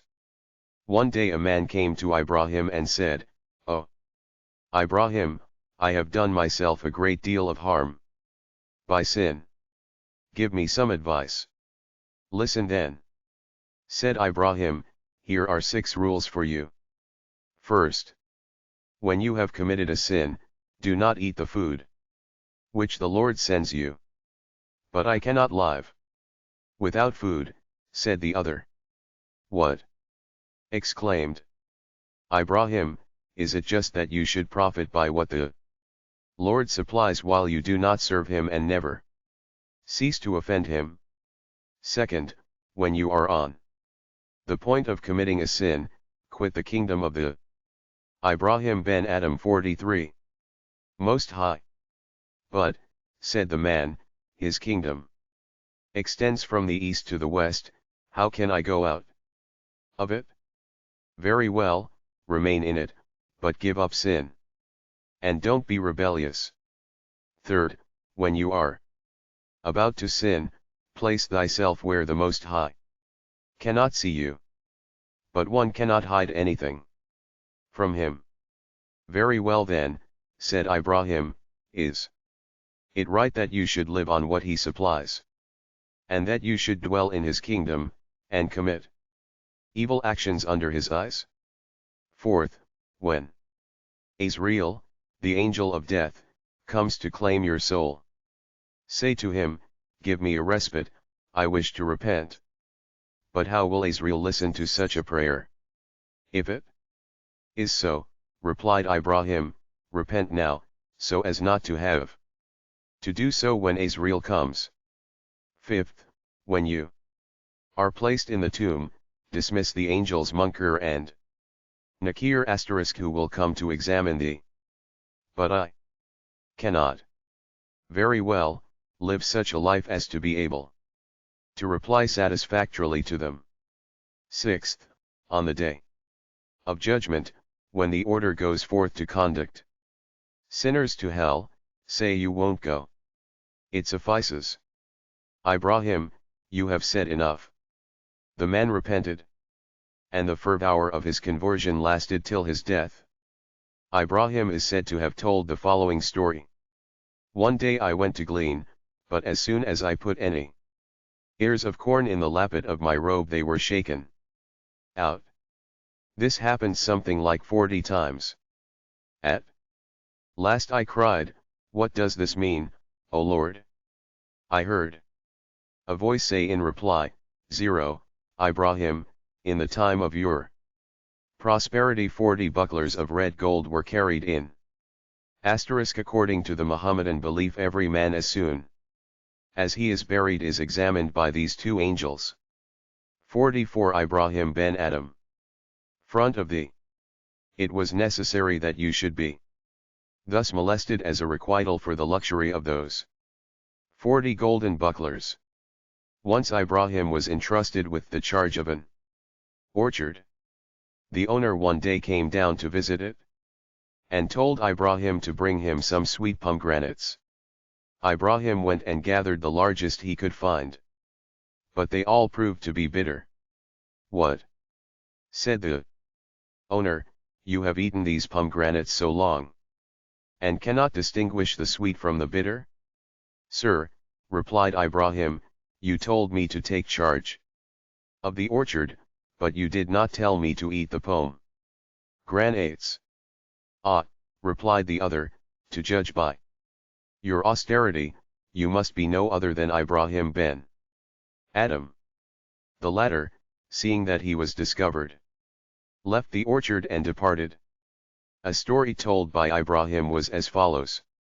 1 night I saw in a dream Gabriel, with a piece of paper in his hand. What are you doing? I asked him. I am writing on this sheet of paper the names of the friends of the Lord. Will you write mine among them? Ibrahim asked. But you are not one of his friends. If I am not one of his friends, at least I am a friend of his friends. Immediately a voice was heard, O Gabriel, write Ibrahim's name on the first line, for he who loves our friends is our friend. Asterisk. Lee Hunt's well-known poem refers to this. Abu Ben Adham, may his tribe increase, awoke one night from a deep dream of peace, and saw within the moonlight in his room, making it rich and like a lily in bloom, an angel writing in a book of gold. Exceeding peace had made Ben Adham bold. Ibrahim ben Adam 45. Once while Ibrahim was walking in the country, a horseman met him and asked him who he was. I am, answered Ibrahim, the servant of the Most High One. Well, said the horseman, direct me to the nearest dwellings. Ibrahim pointed to the cemetery. You are jesting at me, the other cried, and struck him on the head so severely that the blood began to flow. Then he tied a cord round his neck, and dragged him forcibly into the middle of the neighboring town. The people cried out, Madman, what are you doing? It is Ibrahim ben Adam. Immediately the horseman prostrated himself before Ibrahim and implored his pardon. Oh, Ibrahim, he said, when I asked you where were the nearest dwellings, why did you point to the cemetery? Every day, he answered, the cemetery becomes more and more peopled, while the town and its most flourishing quarters are continually falling into ruins. When Ibrahim's last hour arrived, he disappeared from sight, and no one has been able to say exactly where his tomb is. Some say it is at Baghdad, others at Damascus, others at Pentapolis. When he died, a voice was heard saying, the man who excelled all others in faith is dead, Ibrahim ben Adam has passed away. And to the presence in the room he said, what writest them? The vision raised its head, and with a look made all of sweet accord, answered the names of those who love the Lord. And is mine one? Said Abu. Nay, not so, replied the angel. Abku spoke more low, but cheerily still, and said, I pray thee then, write me as one that loves his fellow men. The angel wrote and vanished. The next night, he came again with a great wakening light, and showed the names whom love of God had blessed. And lo, one Ben Adham's name led all the rest. Chapter V. Fudhail ben Ayaz, the highwayman. D 803 AD.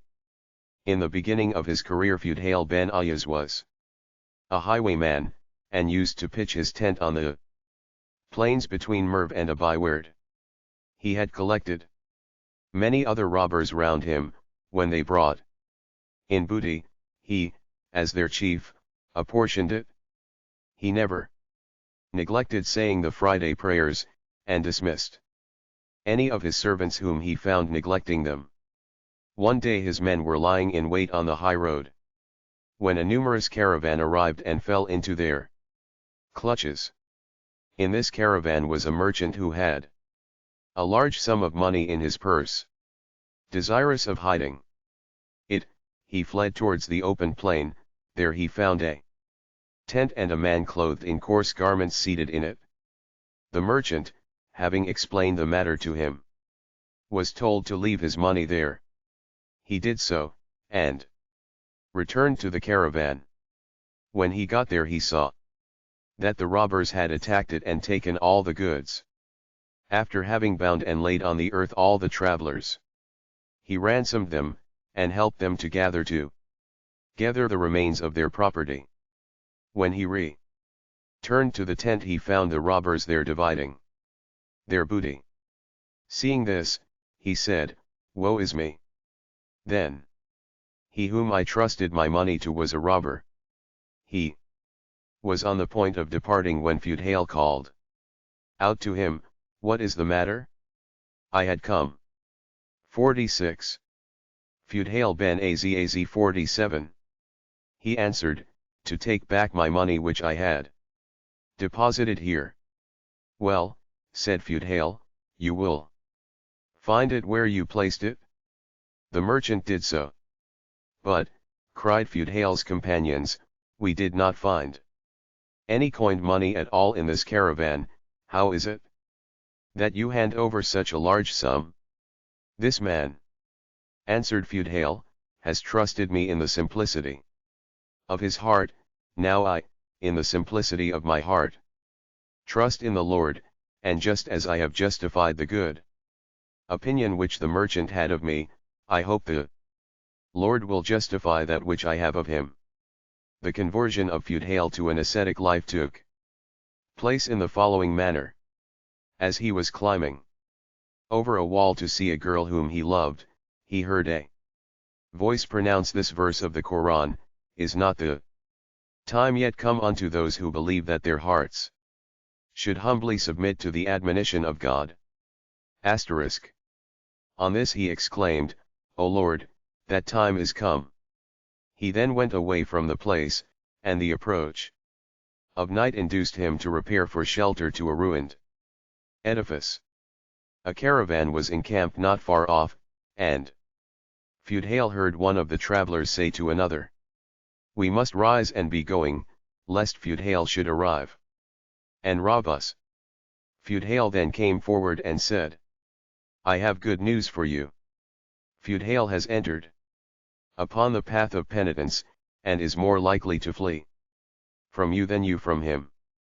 Then he departed, after having asked their pardon for his former misdeeds. 4. Some time he resided at Mecca, where he received instruction from Abu Hanafi, and subsequently returned to his own country, where his sanctity became widespread. Asterisk Quran. Surah 57, v 15.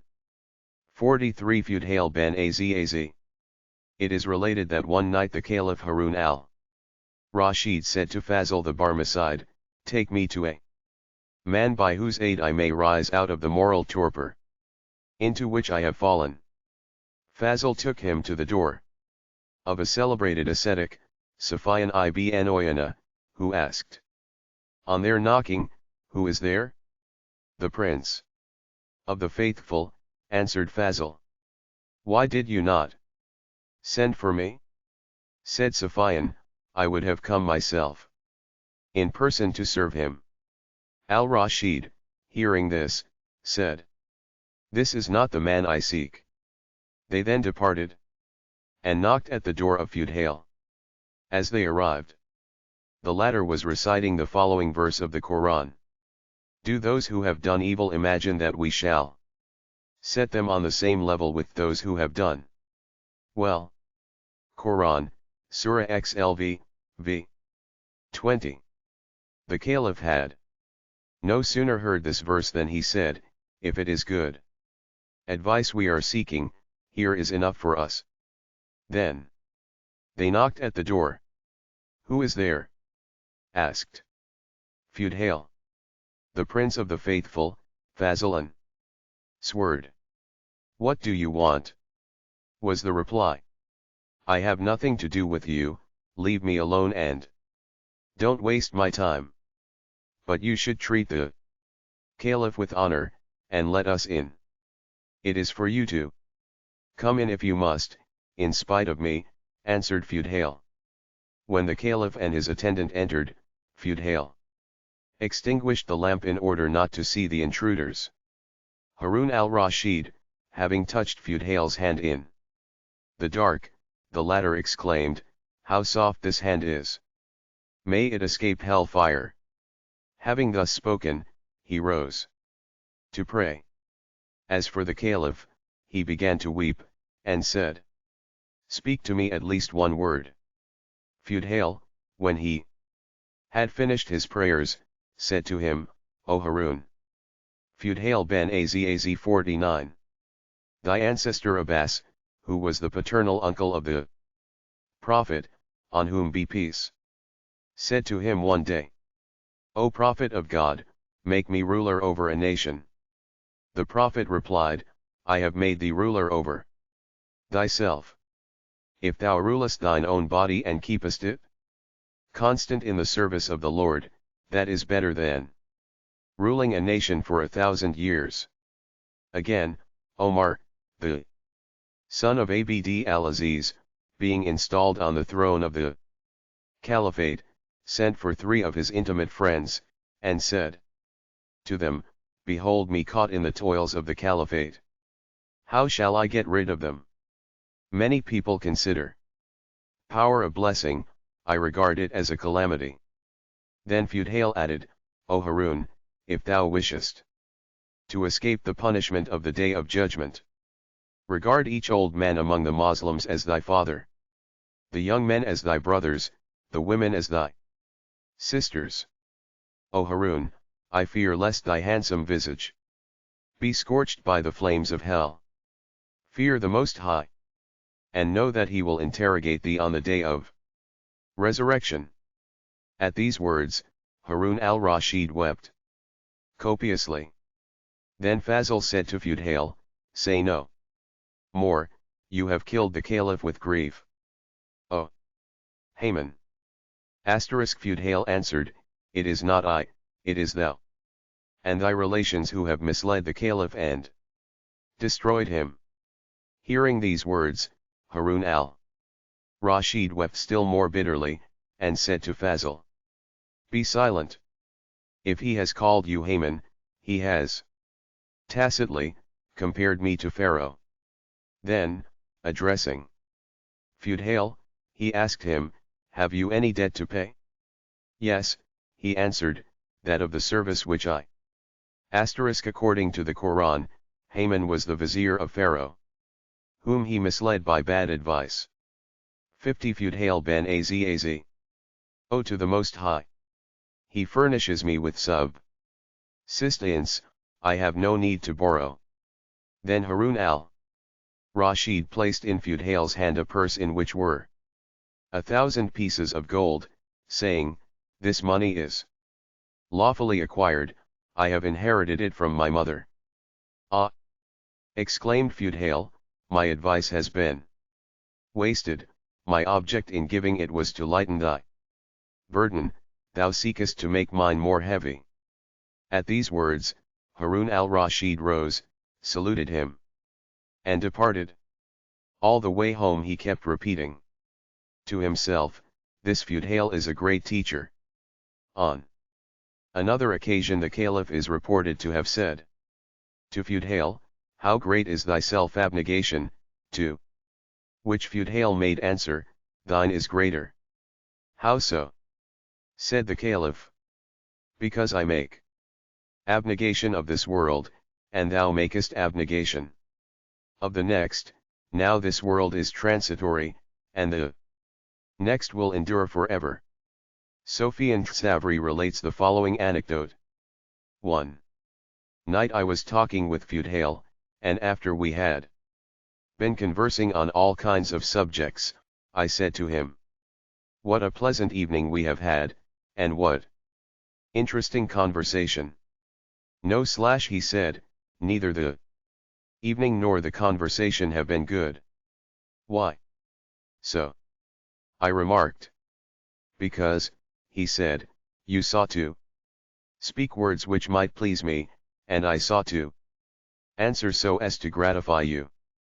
Both of us, preoccupied with our talk, had forgotten the Most High. It would be better for each of us to sit still in his place and to lift up his heart towards God. A stranger coming to Feudhale one day was asked by the latter for what purpose he came. "I have," Feudhale ben Az 51. "Come," he answered, "to talk with you, and to find in so doing calm of mind, that is to say," broke in Feudhale, "you wish to mislead me with lies, and desire me to do the same to you. Be off about your business **. But with all his austerity of life, his prolonged fasts and watchings, his ragged dress and wearisome pilgrimages, he preferred the practice of interior virtue and purity of intention to all outward observances, and used often to say that he who is modest and calm, pliant to others and lives in meekness and patience, gains a higher reward by so doing than if he fasted all his days and watched in prayer all his nights. At so high a price did he place obedience to a spiritual guide, and so necessary did he deem it, that he declared, had I a promise of whatever I should ask in prayer, yet would I not offer that prayer save in union with a superior. But his favorite virtue was the love of God in perfect conformity to his will above all hope or fear. Thus, when his only son, whose virtues resembled his father's, died in early age, Feudhale was seen with a countenance of unusual cheerfulness, and, being asked by his intimate disciple, Abu Ali, the reason wherefore, he answered, "It was God's good pleasure. And it is therefore my good pleasure also." Others of his sayings are the following: to leave aught undone for the esteem of men is hypocrisy, and to do aught for their esteem is idolatry. Much is he beguiled who serves God for fear or hope, for his true service is for mere love. I serve God because I cannot help serving him for very love's sake. Vidi Palgrave, Asceticism among Mohammedan Nations. Chapter 6. Bayezid Bastami. D. 874 AD. Bayezid Bastami, whose grandfather was a Zoroastrian converted to Islam, was distinguished for his piety while still a child. His mother used to send him regularly to the mosque to read the Quran with a mullah. When he reached the chapter Luqman, he read the verse, "Show thy gratitude in serving me, and show thy gratitude to thy parents in serving them." He asked his teacher the meaning of the verse, and had no sooner heard it explained than he immediately ran home. When she saw him, his mother said, "Why have you come home so early, my child? Have they sent you for the fees?"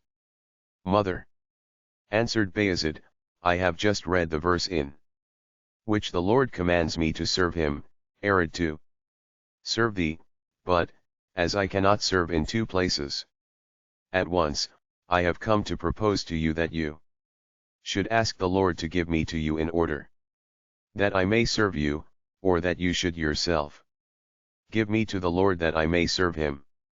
"Since that is the case," said his mother, "I give you up to the Lord, and renounce all my rights over you." Accordingly, a few years afterwards, Bayezid left his native village Bast-Am, and for 30 years lived as a barefooted ascetic in the deserts of Syria. Once, 52. Bayezid Bastami 53. During this time Bayezid came home and listened at the door of his mother's house before going in. He heard her saying in prayer, "May God bless my poor exile, may the hearts of the pious be rejoiced by him, and accord him grace." Bayezid, hearing these words, wept, and knocked at the door. "Who is there?" she asked. "Thy exile," he answered. No sooner had she opened the door than, embracing Bayezid, she said to him, weeping, "O my son, separated from thee as I have been, my eyes have lost the power to see, and my back is bent," and they both mingled their tears together. Some time after Bayezid said to a friend, "What I ought to have known most clearly is just what I have only learnt when too late to serve my mother. That which I sought in devoting myself to so many religious exercises, in putting myself at the service of others, and in exiling myself far from my kindred and my country, see, how I have discovered it. One night, when my mother asked for water, as there was none in the pitcher, I went to the canal to draw some. It was a winter night, and the frost was very sharp. While I had gone for the water, my mother had fallen asleep again. I stood waiting with the full pitcher in my hand till she should awake. When she did so, she asked for water, but when I wished to give it her, I found that the water was frozen, and the handle of the jug stuck fast to my hand. "Why," said my mother, "did you not put it down?" "Because I feared," I answered, "not to be ready when you asked for it." That same night the Lord revealed to me all that I wanted to know. 54. Bayezid Bastami. Bayezid used to tell the following story. A man came to see me, and asked where I was going. "I am going to Mecca," I said, "to make the circuit of the Kaaba." "How much money hast thou?" he asked. 200 pieces of gold, I answered. "Very well," he said, "give them me and walk 7 times round me. By this act of charity thou wilt deserve a greater recompense than thou wouldest obtain at the Kaaba." If I did as he asked, and that year I did not make the pilgrimage. One day the thought crossed Bayezid's mind that he was the greatest Sufi of the age. But no sooner had it done so, than he understood it was an aberration on his part. "I rose immediately," he said, "and went some way into the desert of Khorasan, where I sat down. I took then the resolution of not moving from the spot where I was seated till the Lord should send me someone who would make me see myself as I really was. I waited thus for 3 days and 3 nights. On the 4th night a rider on a camel approached. I perceived on his countenance the marks of a trading mind. He halted, and, fixing his eyes on me, said, "Thou desirest doubtless, that in the twinkling of an eye I should cause to be swallowed up the village of Bastam and all its population, together with its riches, and Bayezid himself." At these words I was seized with an indescribable fear, and asked him, "Whence comest thou?" "O Bayezid," he answered, "while thou hast been seated here I have travelled." Pilgrims at Mecca go round the Kaaba 7 times. Fan allusion to the mystics' doctrine that man himself is the true Kaaba or house of God. Bayezid Bastami 55. 3,000 miles. Take care, O Bayezid, to place a curb on thy heart, and not to forget the road, else shalt thou infallibly perish. Then he turned his back and departed. One night Bayezid, having gone out of his house, went to the burial ground to perform his devotions. There he found a young man playing a guitar, who came towards him. Bayezid, considering music unlawful, exclaimed, "There is no might or power except in God." Asterisk. The young man, irritated, struck the head of Bayezid with his guitar, breaking it, and wounding him. Bayezid returned home. The next morning very early he placed some sweetmeats and some pieces of gold in a dish and sent it to the young man, charging the messenger to say from him, "Last night you broke your guitar by striking my head with it, take, therefore, this money, buy another guitar, and eat the sweetmeats so that there may remain no rancor in your heart." When he had received the message, the young man came in tears to Bayezid, asked his pardon, and repented. On another occasion, Bayezid was saying his prayers in company with a friend. When they had finished their devotions, his friend said to him, "Tell me, Bayezid, you do not ask anything of anyone, you do not engage in any industry, whence do you get your provision?" "Wait a little," said Bayezid, "I am going to say my prayers again." "Why?" "Because it is unlawful to pray with a man who does not know who is the bestower of daily bread." Asterisk. A formula used by devout Mus'alman at the sight of anything evil. 56. Bayezid Bastami Hatim Assam used to say to his disciples, "If, on the day of judgment you do not intercede for those who will be conducted to hell, you are not my disciples." Bayezid, having heard this, said in his turn, "Those only are my disciples who, on the day of judgment, will stand on the brink of hell, in order to seize and save the wretches cast down thither, even were it necessary to enter hell themselves for the salvation of the others." Bayezid related as follows.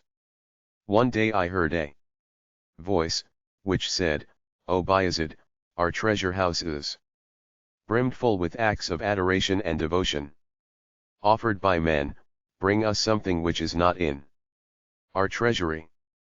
But, O God I cried, what then shall I bring?" And the voice answered me, "Bring me sorrow of heart, humility, contrition." Another time he said, after having endured the rigors of asceticism for 40 years, one night I found myself before the doors and curtains which hide the throne of God. "For pity's sake," I exclaimed, groaning, "let me pass." Asterisk. "O Bayezid," cried a voice, "you still possess a pitcher and an old cloak, you cannot pass." Then I cast away the pitcher and the cloak, and I heard the voice again address me, "O Bayezid, go and say to those who do not know, behold, for 40 years I have practiced rigorous asceticism. Well, till I cast away my broken pitcher and torn cloak, I could not find access to God, and you, who are entangled in the ties of worldly interests, how shall you discover the way to Him?" One night, after having said his evening prayer, Bayezid remained standing till the morning, and Bayezid Bastami 57. Shedding tears. When morning came, his servant asked him, "What has happened to you tonight?" "Methought I had arrived at the throne of God," replied Bayezid, "and I said to it, 'O throne, we are taught that the Lord rests on thee.'" "O Bayezid," replied the throne, "it is said here that the Lord dwells in a humble heart, but where is the intelligence capable of penetrating this mystery? Heavenly beings question earthly ones concerning it, and they only cast the question back." Bayezid said once, when I had arrived at the station of proximity, I heard a voice say to me, "O Bayezid, ask what thou hast to ask / my God / I answered, thou art the object of my desire /O. Bayezid / the voice replied, if there lingers in thee an atom of earthly desire, until thou art reduced to nothing in the station of annihilation, thou canst not find me / my God / I answered, I shall not return from thy court empty-handed. I wish to ask some thing from thee / very well, ask it / grant me mercy for all men / the voice said, O Bayezid, lift up thine eyes / I lifted them, and I saw that the Most High was far more inclined to have mercy on his servants than I. Lord / I cried, have mercy on Satan / O Bayezid / the voice answered, Satan is made of fire, and fire must needs go to the fire. Take heed lest thou thyself deserve to go there / One day, Hen Bayezid was walking along the road. A young man who followed him closely, setting his feet in his tracks, said to him, tear off a piece of thy cloak and give it me, in order that thy blessing may rest upon me / Bayezid answered, although thou 58 Bayezid Bastamai. Strip Bayezid of his skin and clothe thyself with it. It will profit thee nothing, unless thou reproduce the actions of Bayezid. Amongst other remarkable utterances of Bayezid are the following. When from hatred to the world I fled to the Lord, his love so filled my heart that I hated myself. He who relies on his acts of piety is worse than he who commits sin. There are those among the servants of the Lord who would utter groans like the damned in hell if one put them in possession of the 8 paradises without him. A single grain of the love of God is worth more than 100,000 paradises. He whom the Lord loves is known by 3 distinct signs. His liberality is like the sea, his kindness is like the sun, his humility is like the earth, which allows itself to be trampled on by everyone. Whoso has the knowledge of the Lord receives from him intuitional wisdom in such a manner that he needs not to have recourse to anyone to learn anything. Being asked his age, he replied, I am 4 years old. How is that, Sheikh? They said. For 70 years, he said, I have been enveloped in the veils of this dull world. It is only 4 years since I disentangled myself from them and see God. Being asked to define Sufism, he said, Sufism consists in giving up repose, and accepting suffering. In the last moments of his life he put on a girdle and seated himself in the mihrab * of the mosque. Then, turning his cloak and cap inside out, he said, the mihrab is the niche or apse in the wall of the mosque, facing towards Mecca. Bayezid Bastamai 59.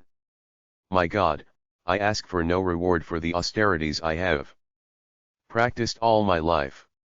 I say nothing of the prayers which I have prayed during whole nights, of the fasts I have kept during the day, of the number of times I have said the Quran through. O my God, thou knowest that I think nothing of the works which I have done, and that so far from putting trust in them, I would rather forget them.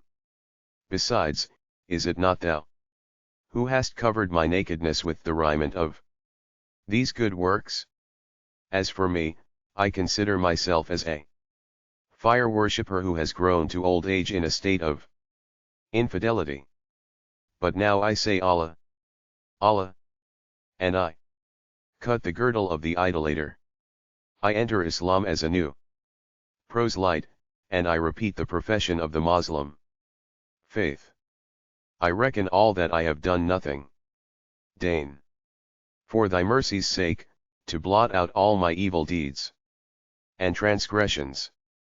When he was dying, he again ejaculated Allah, Allah. Then he cried, my God, I have passed my life in neglect of thee, I have not served thee faithfully, and expired Chapter 7. Zun Nun of Egypt. D 860 AD. Ibn Khaldun, the historian, calls Zun Nun the first person of his age for learning, devotion, and communion with the divinity. His father, who was a native of Nubia, was a slave, enfranchised and adopted by the tribe of Quraysh.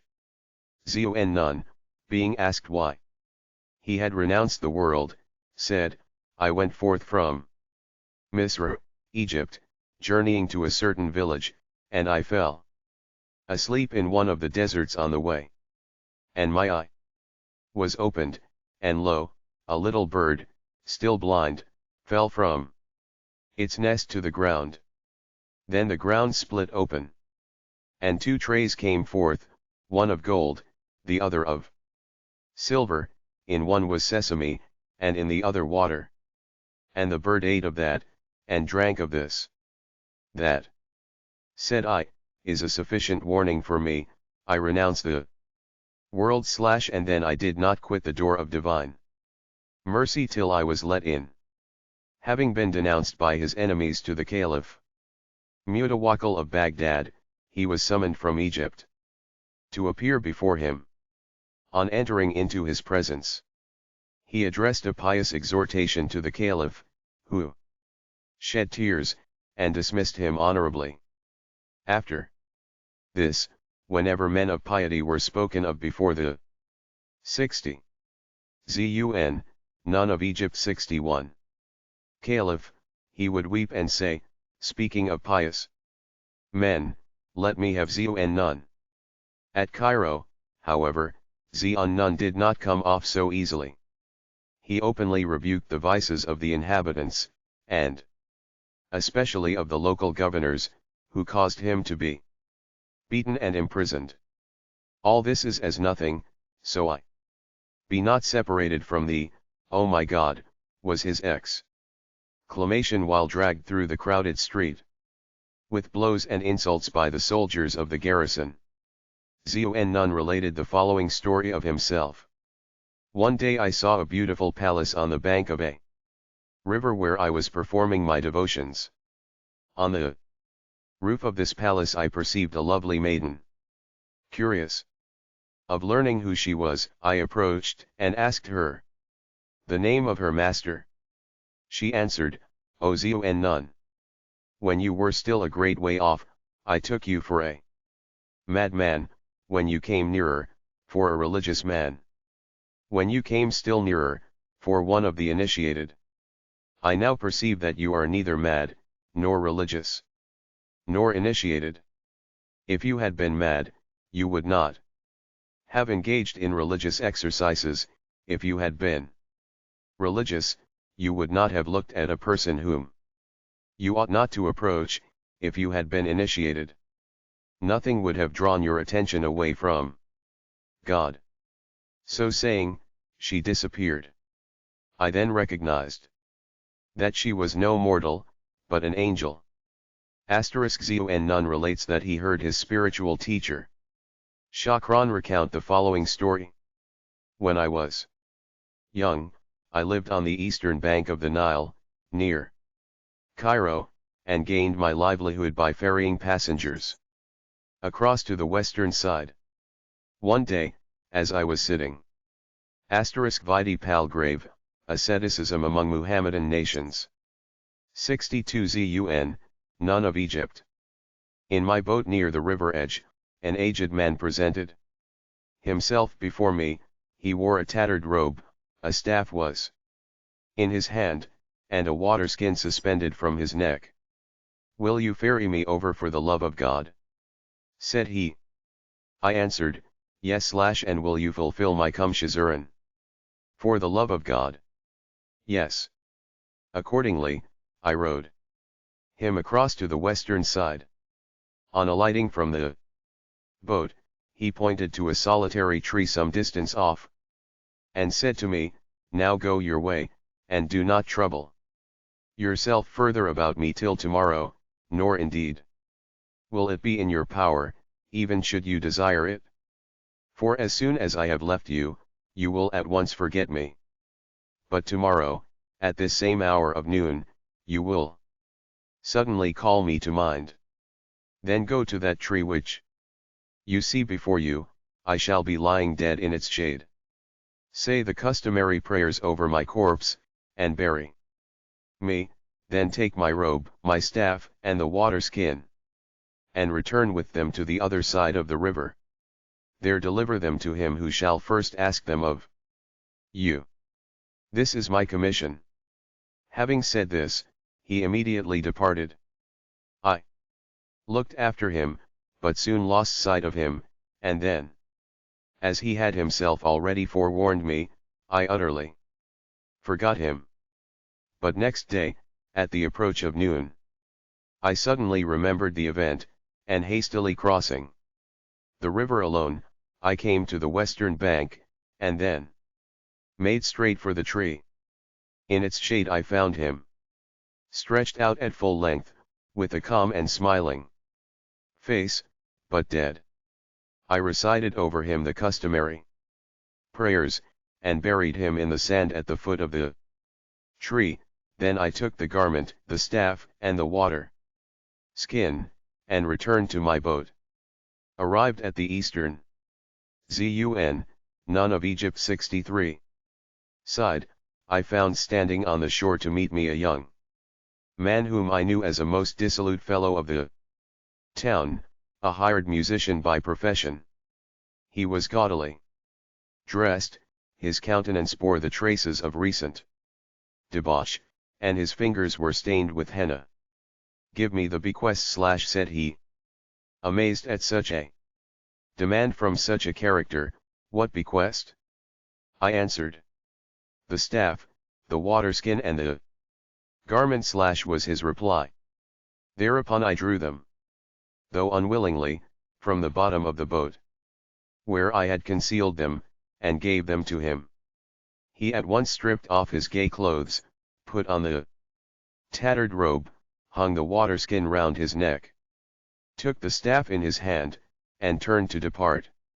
I, however, caught hold of him and exclaimed, "For God's sake, ere you go, tell me the meaning of this, and how this bequest has become yours, such as I know you by no merit of my own, certainly answered he, "But I passed last night at a wedding feast, with many boon companions, in singing, drinking, deep, and mad debauch. As the night wore away and morning drew near, tired out with pleasure and heavy with wine, I lay down to sleep. Then in my sleep, one stood by me, and said, God has at this very hour taken to himself the soul of such an ascetic, and has chosen you to fill his place on earth.